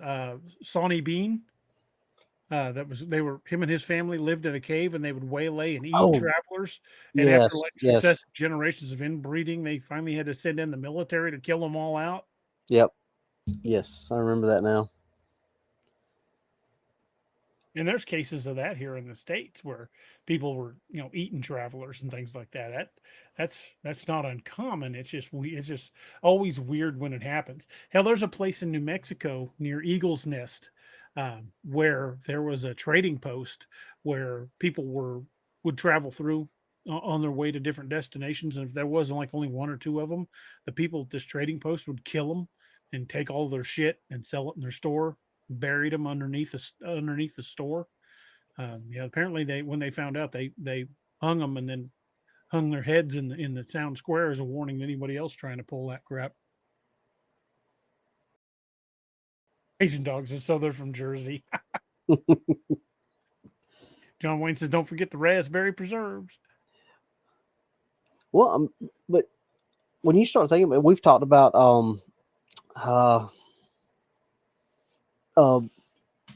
the Eaters of the Dead, the Vindo that that Michael Crichton was talking about. You know, somebody said, could that have been like a Gugway or something like that? And to me, that makes more sense. If you look at Grendel, the way they describe Grendel in the original Beowulf, it sounds like a Bigfoot type creature. Like, to me, almost, since they were the Eaters of the Dead, to me, like it would be something that would carry off people to eat, especially like in the 13th Warrior, the heads, they always take the heads. Yep. And you know something, I never really put that together till right now. The face eaters, the heads, they always take the heads. Always take the heads. And always carry off. You never not off one of them. That's not one of the ones we killed. So I wonder if the who was it, John McTiernan directed that, I think. I cannot remember. I think that's who directed it. I just wonder if there was any kind of undertones that he might have put into that just kind of flew under the radar. Beowulf, it makes more sense that it's a Bigfoot type creature because they've talked about them for centuries in Northern Europe. The Woodwoes, or in Viking tradition, they refer to them as trolls. But the way they describe them is massive and shaggy haired. It sounds like some sort of like a Gugway or a Bigfoot type creature. Well, think about it. And people love to think, well, trolls, they're small, they're like things like that. Think about, and I know there's a lot of people in here that are our age and older and around this age. Remember, I think it was not the Incredible Hulk, maybe the Trial of the Incredible Hulk, when Eric Kramer played Thor. Mm-hmm. And Thor and Hulk. What did Thor call Hulk or call Banner when he called him a troll? He said, "Banner, you're a mighty fighter when the troll's upon you." And the Incredible Hulk, Lou Ferrigno's 6'5", probably close to $3 bills during his time in that. That is not exactly what people have been led to. Now, in media since then, like Harry Potter and things like that, trolls have become a lot bigger. But think about it, when we were kids, trolls were depicted as small, almost like dwarfs and goblins and things like that. Well, in Norse mythology, there are lots of types of trolls. So, but I'm just saying, that there you get something like the Incredible Hulk that he's calling a troll. So maybe that lends to, like you just said, it ain't just one type of thing that could have been called a troll. Just like Bigfoot is a Kleenex, Bigfoot. Well, like with Native Americans, it could just be that's what they called them in the Scandinavian regions. They just called them trolls because they didn't have another name for it. It's like how every Native American tribe has a different name for it. But when you think about that, though, if that's what they referred to as trolls, then the Vinland encounters, they referred to them as Skraelings. Why wouldn't they have called them trolls? Maybe they were different than the trolls they were used to. That's what I was about to say. Well, it probably would be that it's not something that they recognized. Because those Scandinavian countries are all notorious for their extremely harsh, cold climates. So you would have the more aggressive, probably Gugway or Genoskwa types in those areas. They'd be bigger, they'd be meaner, they'd be pure meat eaters like bears. Whereas they ran into the Skraelings down in Nova Scotia, there's a slightly more temperate, still cold in the winter, but slightly more temperate area where they might not have been quite as aggressive. So we could explain a difference in the name. Yeah. I mean, like I said, you get that big blanket term, Bigfoot, that is coined, Dogman, that is coined to cover any kind of upright canid cryptid. And it doesn't necessarily mean that every single thing that you see is a dog man. This could be a werewolf. This could be a dire wolf. This could be a hyena man. This could be a were hyena. Whatever you, I mean, because like we said this over and over and over again, these sightings of these things go back to written history, the beginning of written history. They weren't called dogman at the beginning of written history. Nope. There was no such thing as Bigfoot or dogman when these things started, people started writing and talking about them. Maiden USA says, how do you spell that, the Viking word for Bigfoot? If you're referring to the word skraeling, I believe it's Skraeling. I believe that's how skraeling is spelled. I think that sounds right. Let's get you close. W. Leonard Althus said, what's the opinion of either you on that will cause an open acknowledgement of the existence of these beings by the government and mainstream scientific community? I think they've been doing it a little bit at a time. There are a lot of states, like we've said before, a lot of states have passed protection bills for them. Back in 2019, they tried to change the wording of federal hunting laws to include, and I quote, certain near-human chimeras.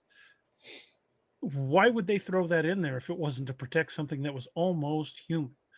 And then you've got like the state of Oklahoma, which went the other direction. They've got a $3 million bounty on one brought in alive. But there are states passing a lot of laws regulating these things. Yeah. California, Washington, Oregon, Florida, Oklahoma, and then the Ohio DNR released a series of videos on what to do if you encounter the Ohio grassman. And I thought they would be tongue-in-cheek videos, but they're not.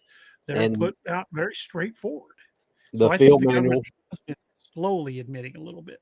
The field manual, the Army field manual from the 70s. From the 70s, it was issued to anybody that was going to be in the Pacific Northwest. Bigfoot was listed as a creature that you could possibly come in contact with. Chad Black says, what do you guys think of the movie Troll Hunter? I know that trolls are a big part of Norwegian lore. I thought the movie was kind of silly. But it wasn't bad. I mean, I've watched it a couple of times. Yeah. Is that the one where the guy's the troll hunter for the Norwegian government and the little film crew goes along with him? Yeah. It was a pretty good movie. I mean, it was it was a cheesy B movie. Ambient spots. Yeah. Have you seen that the Swedish werewolf movie Viking Wolf? Yes. I like that. I like that. Pretty good. I like the way it ended. It didn't really tell you. You just kind of have to make your own assumptions of what happened at the end. Did she kill her or did she not kill her? Okay. Because then you have the silver bullet sitting on the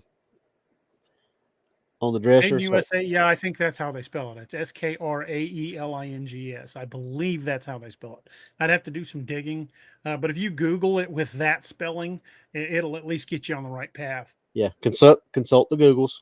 Consult the Googles. Arkansas Hog Hunter says, like the Egyptian god from the mummy Anubis, that's a version of Dogman. That is a prime example of cynocephaly. And that Anubis and those Wetwawet creatures have been documented going back more than 2,000 years. Yep, Anubis and his brother Wetwawet. Although Wetwawet was more of a wolf than a jackal, but they were brothers and they both had the head of a canine. Yep, they were were people. I believe Celtic mythology also has a deity with a head of an animal. I think it's Quernos, but I might be wrong about that. I have to look that one up to be sure. But I mean, really, honestly, though, if you want to going back to Egypt, look at Horus had the head of a hawk or falcon or whatever it was. Gods had the head of something. Yeah. There was one with the head of a crocodile. Yeah, one with that the was head of a cat. Bass. Bass was the cat. Horus was the one with the hawk head. Yeah, Horus was the hawk head. Bass was the cat. Anubis and Wetwawet were the two canines, wolf and jackal. What was Toph had the head of Set? like a Set was the crocodile. Toph had the head of like a big, like a crane or a bird with a long beak. Mm-hmm. Tony Vasquez says, DA, some state laws, they protect Bigfoot. Are they going to do the same for Dogman? I wouldn't be surprised. They may not right away, but it wouldn't be surprised if it comes to that, especially as more and more information about these creatures are revealed. Cajun Dog says it's Old Norse for barbarian or foreigner. But the way they described the Skraelings in those early accounts, the Norse described them as big and hairy and violent. And for the Norse to describe them as big and hairy, that's something. Because they were big and hairy and violent. They were big and hairy, and they would have dwarfed the Native Americans of that era. And Native Americans, most Native American tribes can't grow any type of facial hair, and very rare that they have much body hair. So for the Norse refer to them as big and hairy, there's something going on with that. Long was the night. Yeah, I don't think it was long was the night. It was something was the night. Dark was the night. Dark was the night. That's it. I knew long didn't sound quite right. And that was about Wendigo creatures. That was a pretty good movie. I liked that movie. That was pretty good. Just Ryan says trademark, consult the Googles. That's our number one Robbieism. Consult the Google. They didn't have the Googles. That's right. They couldn't consult the Googles. They couldn't. That's how I consult the Googles. That's right. Hunt and peck, baby. Hunt and peck. Hey, man. That's how I started out, but 34 novels later, I've gotten pretty good at typing. Well, you'd think after 30 years of typing police reports, I would be a little bit better typist than I am, but nope. Although I have graduated from hunt and peck to circle and swoop. Getting used to doing all our reports on a computer is awesome, but imagine those poor bastards back in the 70s that had to do all on a typewriter and with like correction ribbon, and then had to put like copy paper between two sheets of paper to make copies. And I believe I'd about rather done it that way than handwrite everything.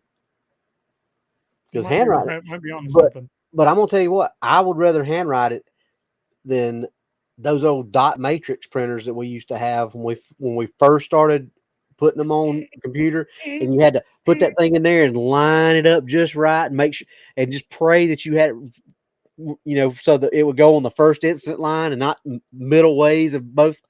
Oh my God, I don't know how many of it, because it was in triplicate. So how many of them reports I'm like, so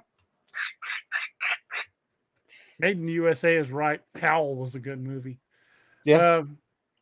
Cajun Dog says natives were roughly 5 feet tall at the time, and the Norse were like 5'6" on average. Well, then for the Norse to describe them as big and hairy, again, they would have dwarfed the Native American population. Rivermore says DA and Robbie are the fingerprinting champions. I don't know about champions. I had done fingerprints in a good long time. It has been a hot minute since I've had to put prints on somebody.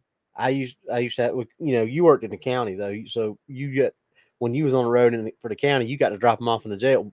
When I first started, like what Rodney's talking about, we had to do everything. Like when I first started at my first apartment working nights, if I arrested a drunk, I would have to take them back to my police department. It was just me and a dispatcher.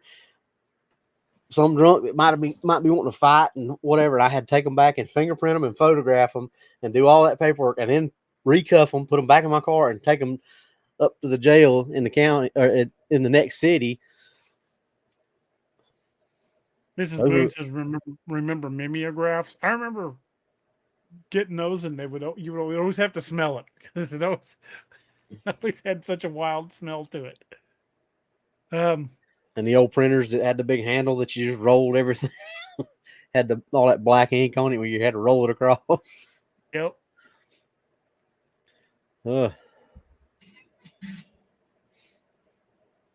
Yeah, I learned to type on an old, like, non-electric typewriter. Yeah. And it was an old typewriter that my parents had since, God knows when. And that's when I would learn to first type was just this old manual typewriter. And I would love to find one of those really old ones to set on the shelf in my office. Yeah, I don't want to write with one, obviously, but I would just like to have one. In fact, I probably can't show it to you because I would not be able to pull it up that far. Maybe I can, but my keyboard is a knockoff of one of those old fashioned typewriters. It's even got the carriage return. It lights up, which kind of annoys me because you can't turn it off, but I like it because it actually sounds like an old typewriter, kind of. Mostly. When I took typing in high school, which is what it was, that we learned it wasn't a keyboard like, my brother took typing, even though it was still called typing.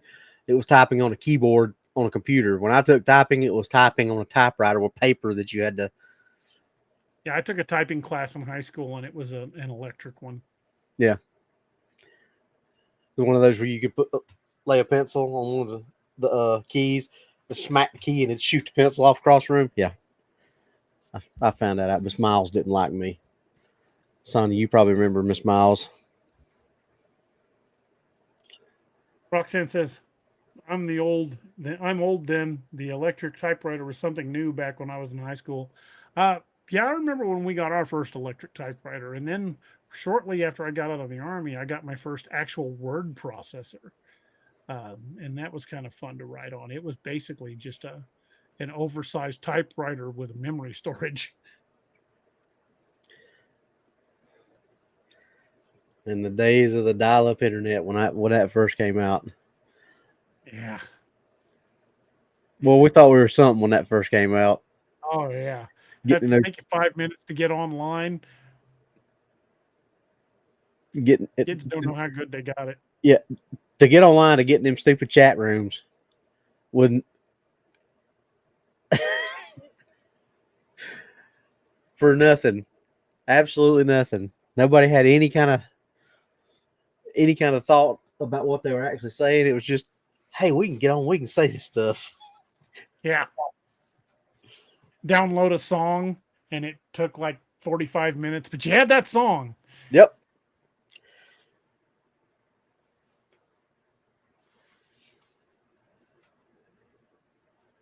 Sonia says, if you went to Pickens, we all remember Mrs. Miles.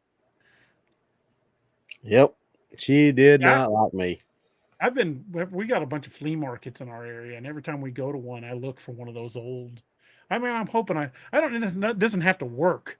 Even if it's just a busted one, I just want one of those old, like, about yay big metal typewriters just to set on the shelf in my writing room. I think it'd be really cool to have. Little Patty says Napster. I got a lot of music off of Napster. Yeah. Were you one of the ones that was like me that was sweating, getting a letter in the mail from some lawyer from Metallica? Yeah. Oh.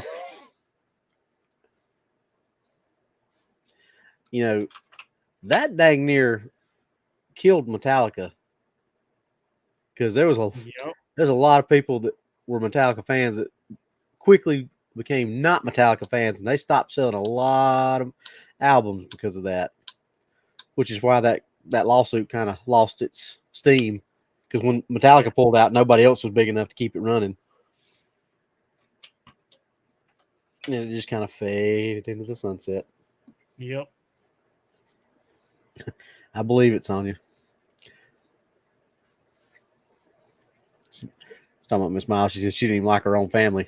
I can see why. She didn't like anybody. I've known a few people like that.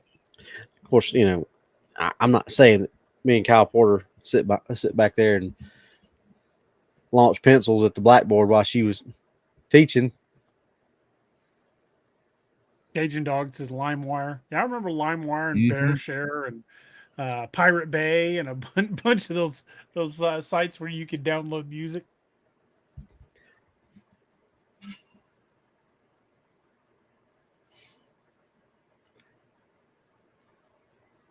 and then all the what was the one you could get the movie or download movies on? I used to make my own movies. What was the name of that? The name of that one. Because people go in the movie theaters and video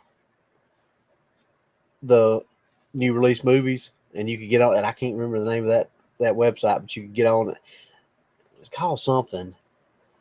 And I made all kinds of movies. I saw stuff like 2 or 3 weeks before it would even come out over here. And then me and Rodney got into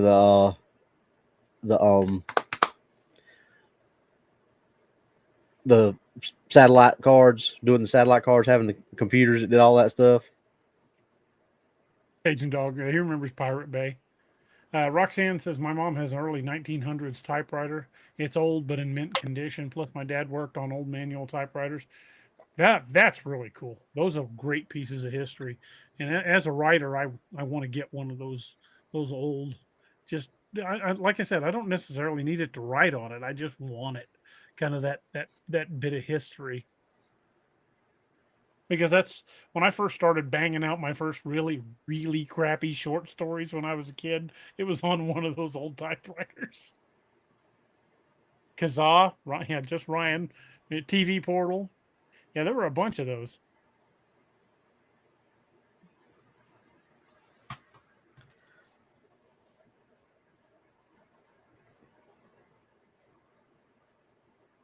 Yep, the football cards, Rodney. You do remember.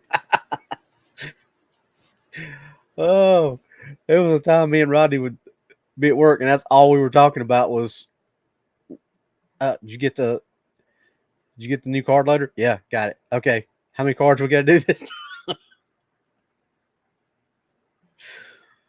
Oh. And you get that stealth program that was working. Me and Rodney got cards that worked for like a year and a half, almost 2 years.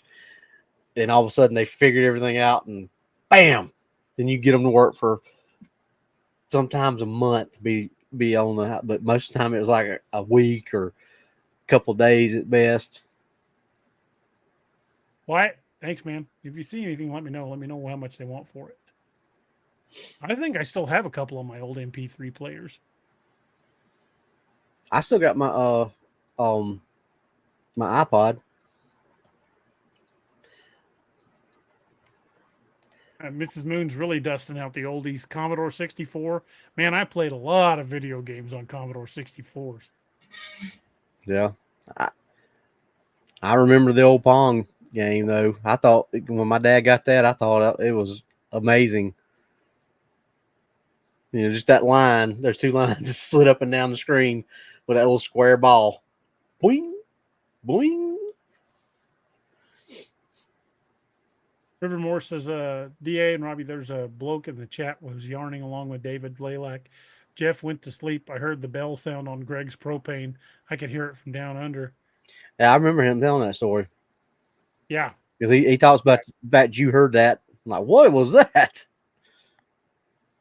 And that was, I've seen the pictures from his back porch of the man cave. That is, that propane tank is like 6 feet off the porch. It ain't far.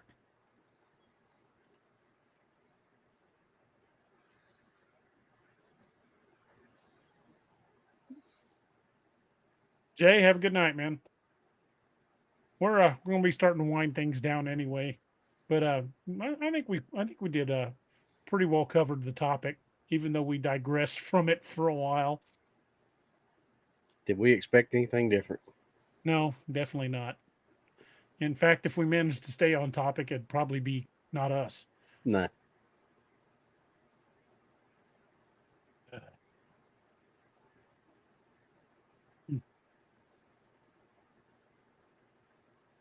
Antonio says, I'm old. I still got an Atari and Genesis. We've got ours too. We've got our Atari with a crap load of games. It still works. We've played it. The kids, I've hooked it up and let the kids play it. They're like, all right, this is lame. Like, it's history, man.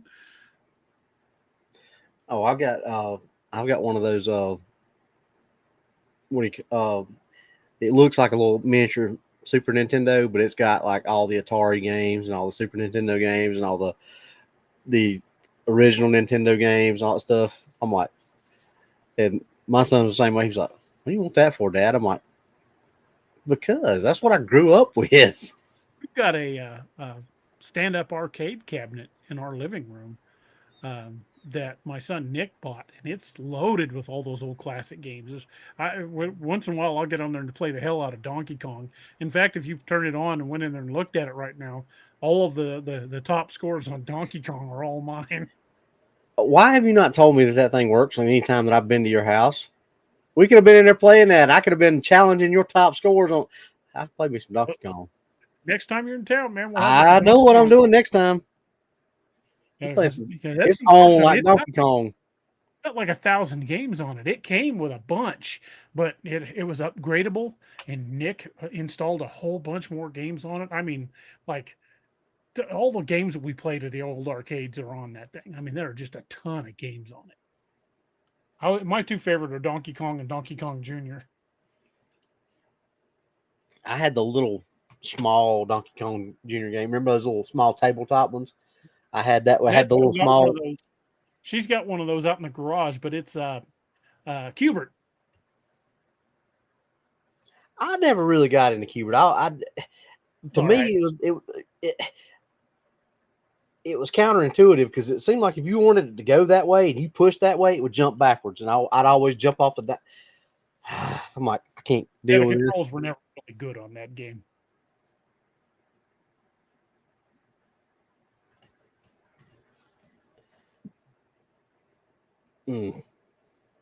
Old video games, like the big one on Atari that we played up at Mom and Dad's house when me and my brother were still kids and lived up there. Our big ones were Space Invaders, Asteroids, and River Raid. That was the three main ones that we played all the time. Steve says, "Well, next time Robbie comes to Missouri, there won't be any cryptid hunting. It'll be all video games." Well, there are nights that we just, we'll sit by the fire in the backyard and have a beer. So we can do that and still play video games on the nights we're just hanging out. Yeah, you got to make time for everything. Last time he was in town, when we had Steve and his wife over, played Cards Against Humanity. That was fun. I don't know how it happened. Somehow, 2.5 cases of beer just disappeared. Don't know what happened to it. My memory's still foggy. I don't know what happened to it. I don't know. I think they evaporated. I think so too. Because I was just playing cards and suddenly all the beer was gone. Because I only had I don't remember. We were putting those Yinglings away. Well, that was Steve's fault. He brought the flights. Yeah, he got it started. Those things go down like water.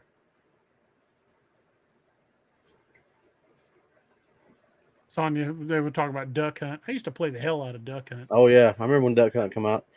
How many people shot the dang dog when it laughed at you? I sure did. Dang right. You left me. You. Wolfenstein was fun. River Morris's Wallaby Hunt. I guess that's the Australian version. I never thought about it being different down there. Yeah. Duke Nukem. That was always fun. Doom. Played the hell out of Doom. Yep. K-Power says, Robbie, standard answer. You only had 2 beers. We only had T. Martoonis. Can't rip. Dustin says, did I hear Yingling? Yeah, you certainly did. We put away a lot of them that night when Robbie was in town. I think Noah helped. Yeah, he did. Because Noah just kind of disappeared for a while, and I finally said, "Where's Noah?" And you said, "I think he's in his room, passed out." They couldn't keep up.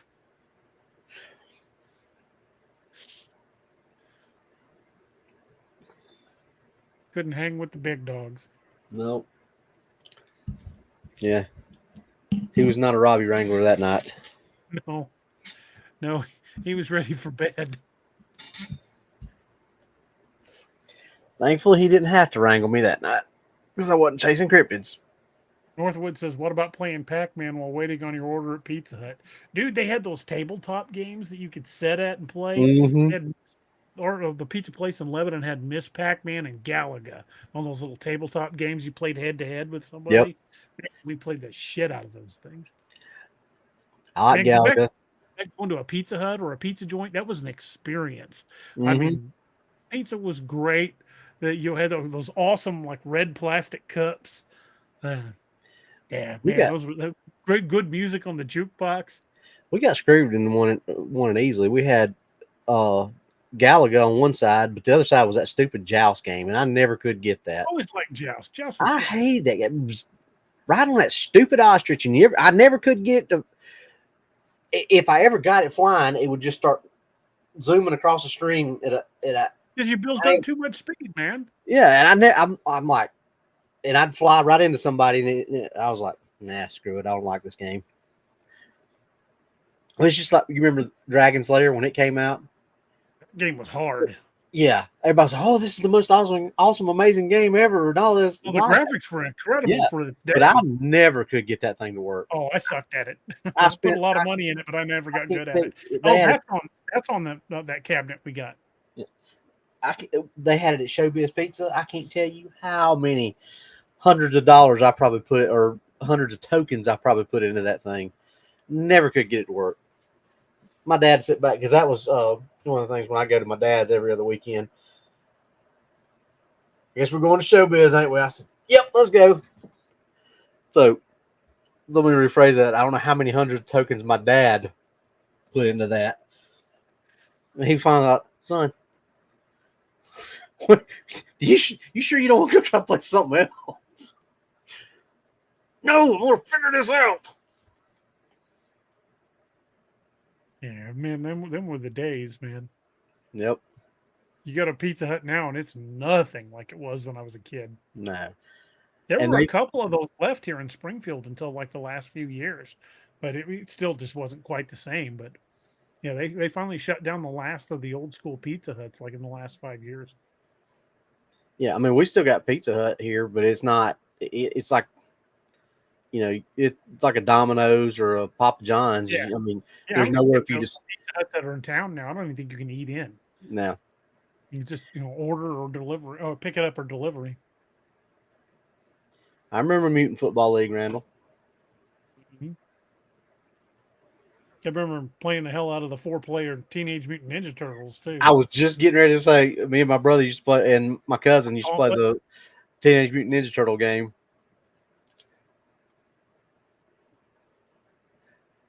What was so funny about that game is knowing how hard it was, and then when the movie The Wizard came out, when what's his name? Christian Slater.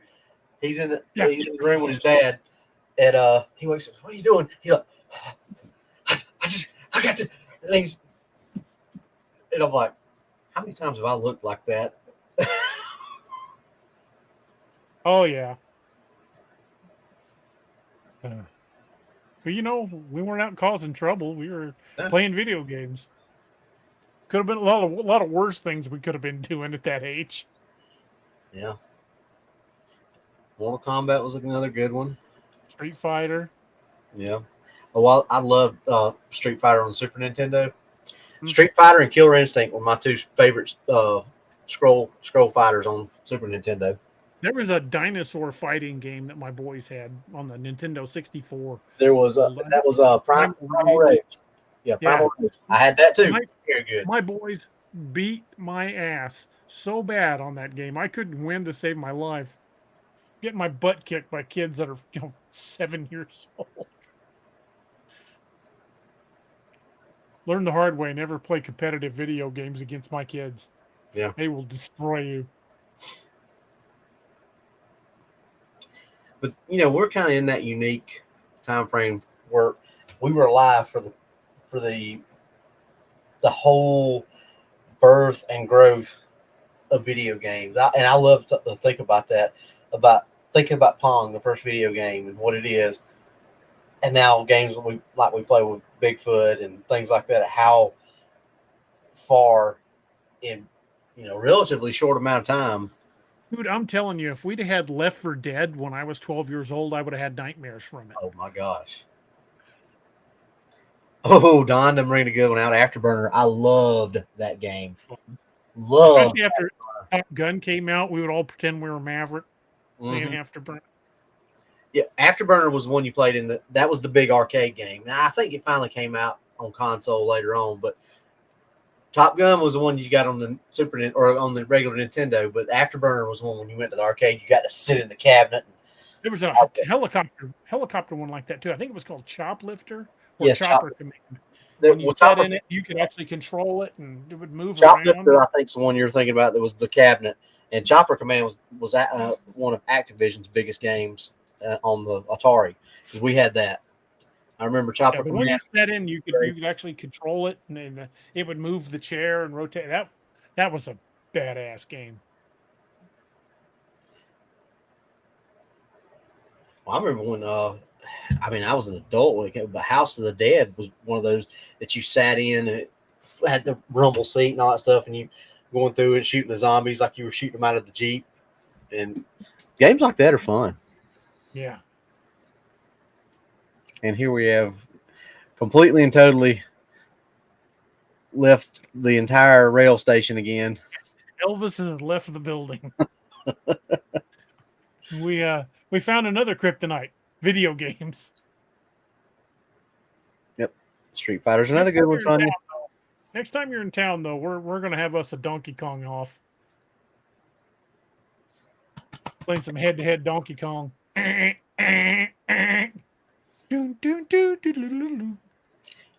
Boing. Boing. Hammer. Oh, we need help. Oh, yeah. Cape Power says we don't need rails where we're going. Just Ryan says Pizza Hut still exists. Can't find one in LA anymore. They're still around here, but they're just like a little Domino's. I mean, they're completely changed their business model. You used to go in, sit down in the dining room, order your pizza, play some video games, throw some music on the jukebox. But now it's just like a Domino's. You either pick it up at their window or you order delivery. And I miss the old school days, man, because those old Pizza Huts were the shit. Well, we know what we got to blame for that, for killing stuff like that. Yeah. Little Patty says we need to play Bigfoot again. Yes, we definitely do. I'll talk to Noah about that tonight, see if we can schedule a day and play some Bigfoot. Because he'll stream it on his channel, because my channel is not set up to stream video games, but Noah's is. Tyler still got the Dungeons and Dragons thing set up. We need to do that sometime too. We can do that on this channel, because we don't need anything special except everybody being on. He's pretty much got everything set up, got all the creatures in, got all everything set up. So I think that'll be pretty cool. Wyatt says they still have a dine-in Pizza Hut there. And you live in what is it? You live in Harrison? Yeah, that's not too far from here. They had a Ken's Pizza in Branson until the tornado took it out. But I'm not a Ken's, a Mazzio's. But the one I worked for years ago when I was in high school was a Ken's Pizza, which was owned by Ken Selby, the same guy that owned Mazzio's. They just folded them all into Mazzio's. There's still a Mazzio's in Lebanon. Those are hard to find. Their pizza's pretty good. In fact, they're not a big chain. They're still a chain, quote unquote, but they're not a big chain like Pizza Hut. But I think their pizza's better than Pizza Hut. You ever get a chance to try Mazzio's? They used to have this Cajun pizza that was just mind-blowingly good, but it hasn't been on the menu in decades. Roxanne says, we have a pizza place called Mother Trucker Pizza. Man, it's good. There's a new place here in Springfield that just opened up. It's over at the corner of Battlefield and Lone Pine, right about where that Fuddruckers used to be. It's called Slap Box Pizza. They make their own mozzarella and it's wood fired. Oh my God. That pizza is addictive. It's good. But Yeah, it's just it's a mom and pop place. It's not. you told me about that as we drove by it, and I'm like, well, let's go. We never went. Well, get back up here, man. I'm telling you, I need to get you moved up here. We could get into so much shit together. No, remember Annette said I can't move close anymore because she couldn't take the sheer amount of stupidity between me, you, and Noah. True. She just have to get used to it. I have changed my mind. Robbie does not need to move down here.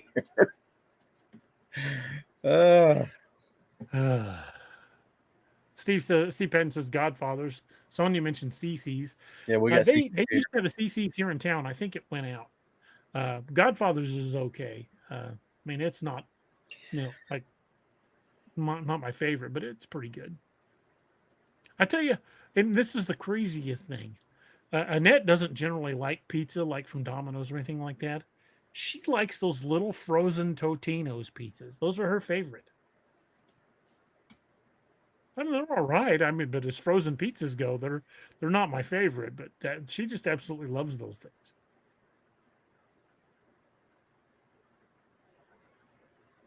Yeah, they used to have a CC's here in town. I think it went out. I haven't gone to look in a long time.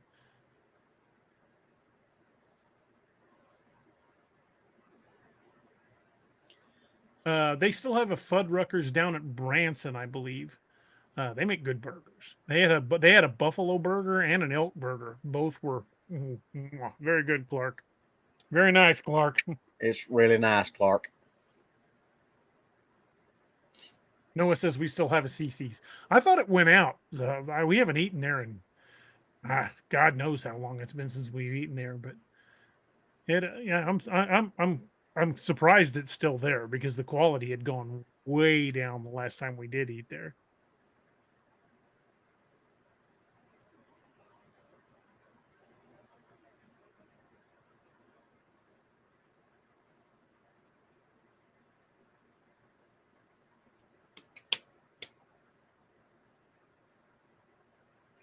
Yeah, Steve, Casey's does make a pretty good pizza. Their taco pizza is real good. Yes, Cajun Dog, that is exactly what she's saying. Pretty much. I guess that makes me curly. No, I'm curly. I'm older. I'm curly. You're Curly Joe. As long as I ain't Shemp. As long as it ain't Shemp. Arkansas Hog Hunters used to have CC's in Branson. I know it used to be there, but I didn't know if it was still open or not. We don't get down to Branson that often anymore.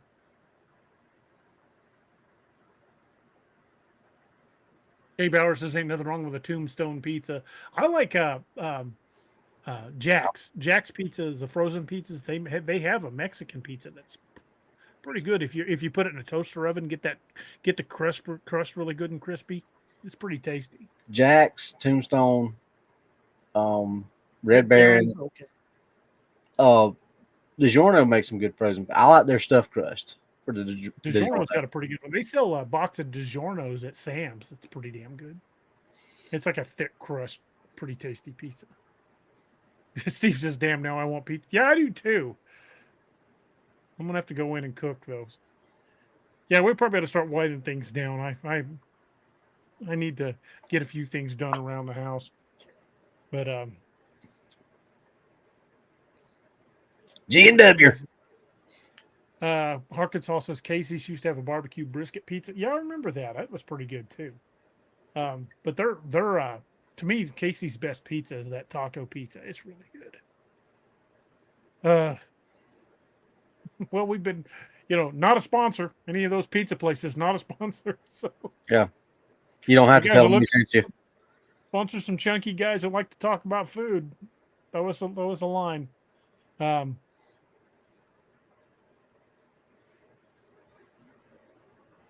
Cajun Dogs just remember an advertisement when I was a little kid about a Bigfoot pizza. Yeah, Pizza Hut had that. Yep. Bigfoot pizza. But and I bought. I think the first time I saw it was at Walmart. It's called Sasquatch. I haven't tried that one. I've heard of it, but I've never tried it. It's pretty good. It's big. I mean, it's like that. Hey, Bowers tells you to watch out for them scorpions. Scorpions. Scorpions. Don't hit them scorpions. Basically, because they'll smack your naked and hide your clothes.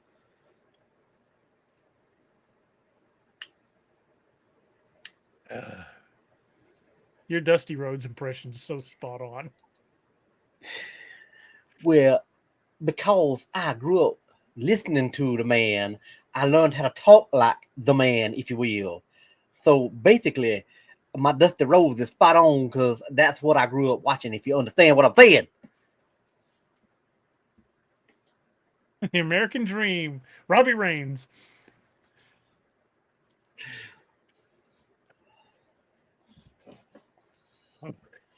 On that note, I think we'll start. Hard times. We're going to start winding down. Me and the American Dream are going to call it a night as he's got to get up for work in the morning and I've got to recover from laughing at him. That's what I happened. challenge you to the Donkey Kong next time you're in town, though. Basically, I'm going to stop a mud hole in you and walk it dry. If you will. Cajun Dog says he can do an Undertaker. I can do an Undertaker too. But I got to get my throat right for that one. We'll save that one for another. We'll save that one for another. And also time. do Paul Bear. You do a pretty good Ric Flair too. Well, you know, when you're asked by Ric Flair himself to let me hear that again, you kind of have to hit it right. Which is a pretty awesome story in and of itself. Oh, my face hurts. I was laughing so much. Folks, we're gonna start winding her down. Big shout out and thanks to all y'all who are with us in the chat and keep feeding us the crazy lines to get us off on a tangent. And stay with us when we do get off on those tangents. Exactly, because we did talk for a while about cryptids in the desert, but it degenerated pretty quickly. Don, you're absolutely right. Pizza Hut had the personal pan pizza. I remember as a kid getting that, man.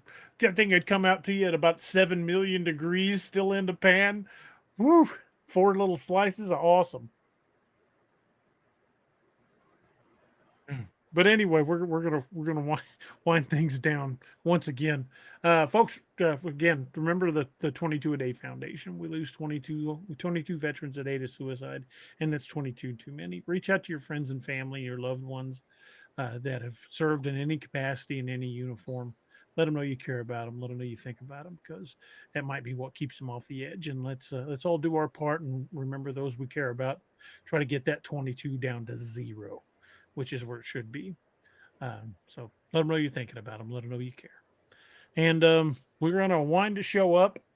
There we go. Kay Bauer says, next book read, Robbie needs to read his roads. Muglin said, embrace the fuck, if you will. Oh, that would be a riot. That would be just an absolute riot. Oh. Damn you, Robbie. I'm going to be thinking about that now. I got to get on the Google and such stuff for the American Dream. What did the American Dream say on the Googles, if you will? Going to drop the elbow on him. Got the bionic elbow on him. Put him in the Weaver lock. Folks, we're going to wind it down. Oh, Robbie's had me grinning and laughing so hard my face hurts. You butthead. I love you, brother. Folks, we're gonna close it out with the toast. Can't help it. When somebody invokes the dream, it just happens. It happens. But we're gonna throw it out with roll it out with a toast. And I want to thank each and every one of you guys for being with us. and for making this show a lot of fun. You know, it's we talk about stuff serious, but we also just have a good time. And to me, that's what it's all about: is us laughing and having a good time, and just having conversation with a bunch of friends. And I hope that that's what this show always is. But folks, as we wind it down, doesn't matter what you're drinking, just grab your glass of whatever, because I'm just toasting with water tonight. And join us as we close the show out. And the coast is, but since it fell into my lot, that I should rise and you should not, I'll gently rise and softly call. Good night, and joy be to you all. Good night, everyone, and thank you guys again for being with us. Thank you for joining us. Catch us again Wednesdays and Saturdays on DAX Machina. A special thanks to all our channel members and Patreon supporters. Please make sure to like, share, and subscribe.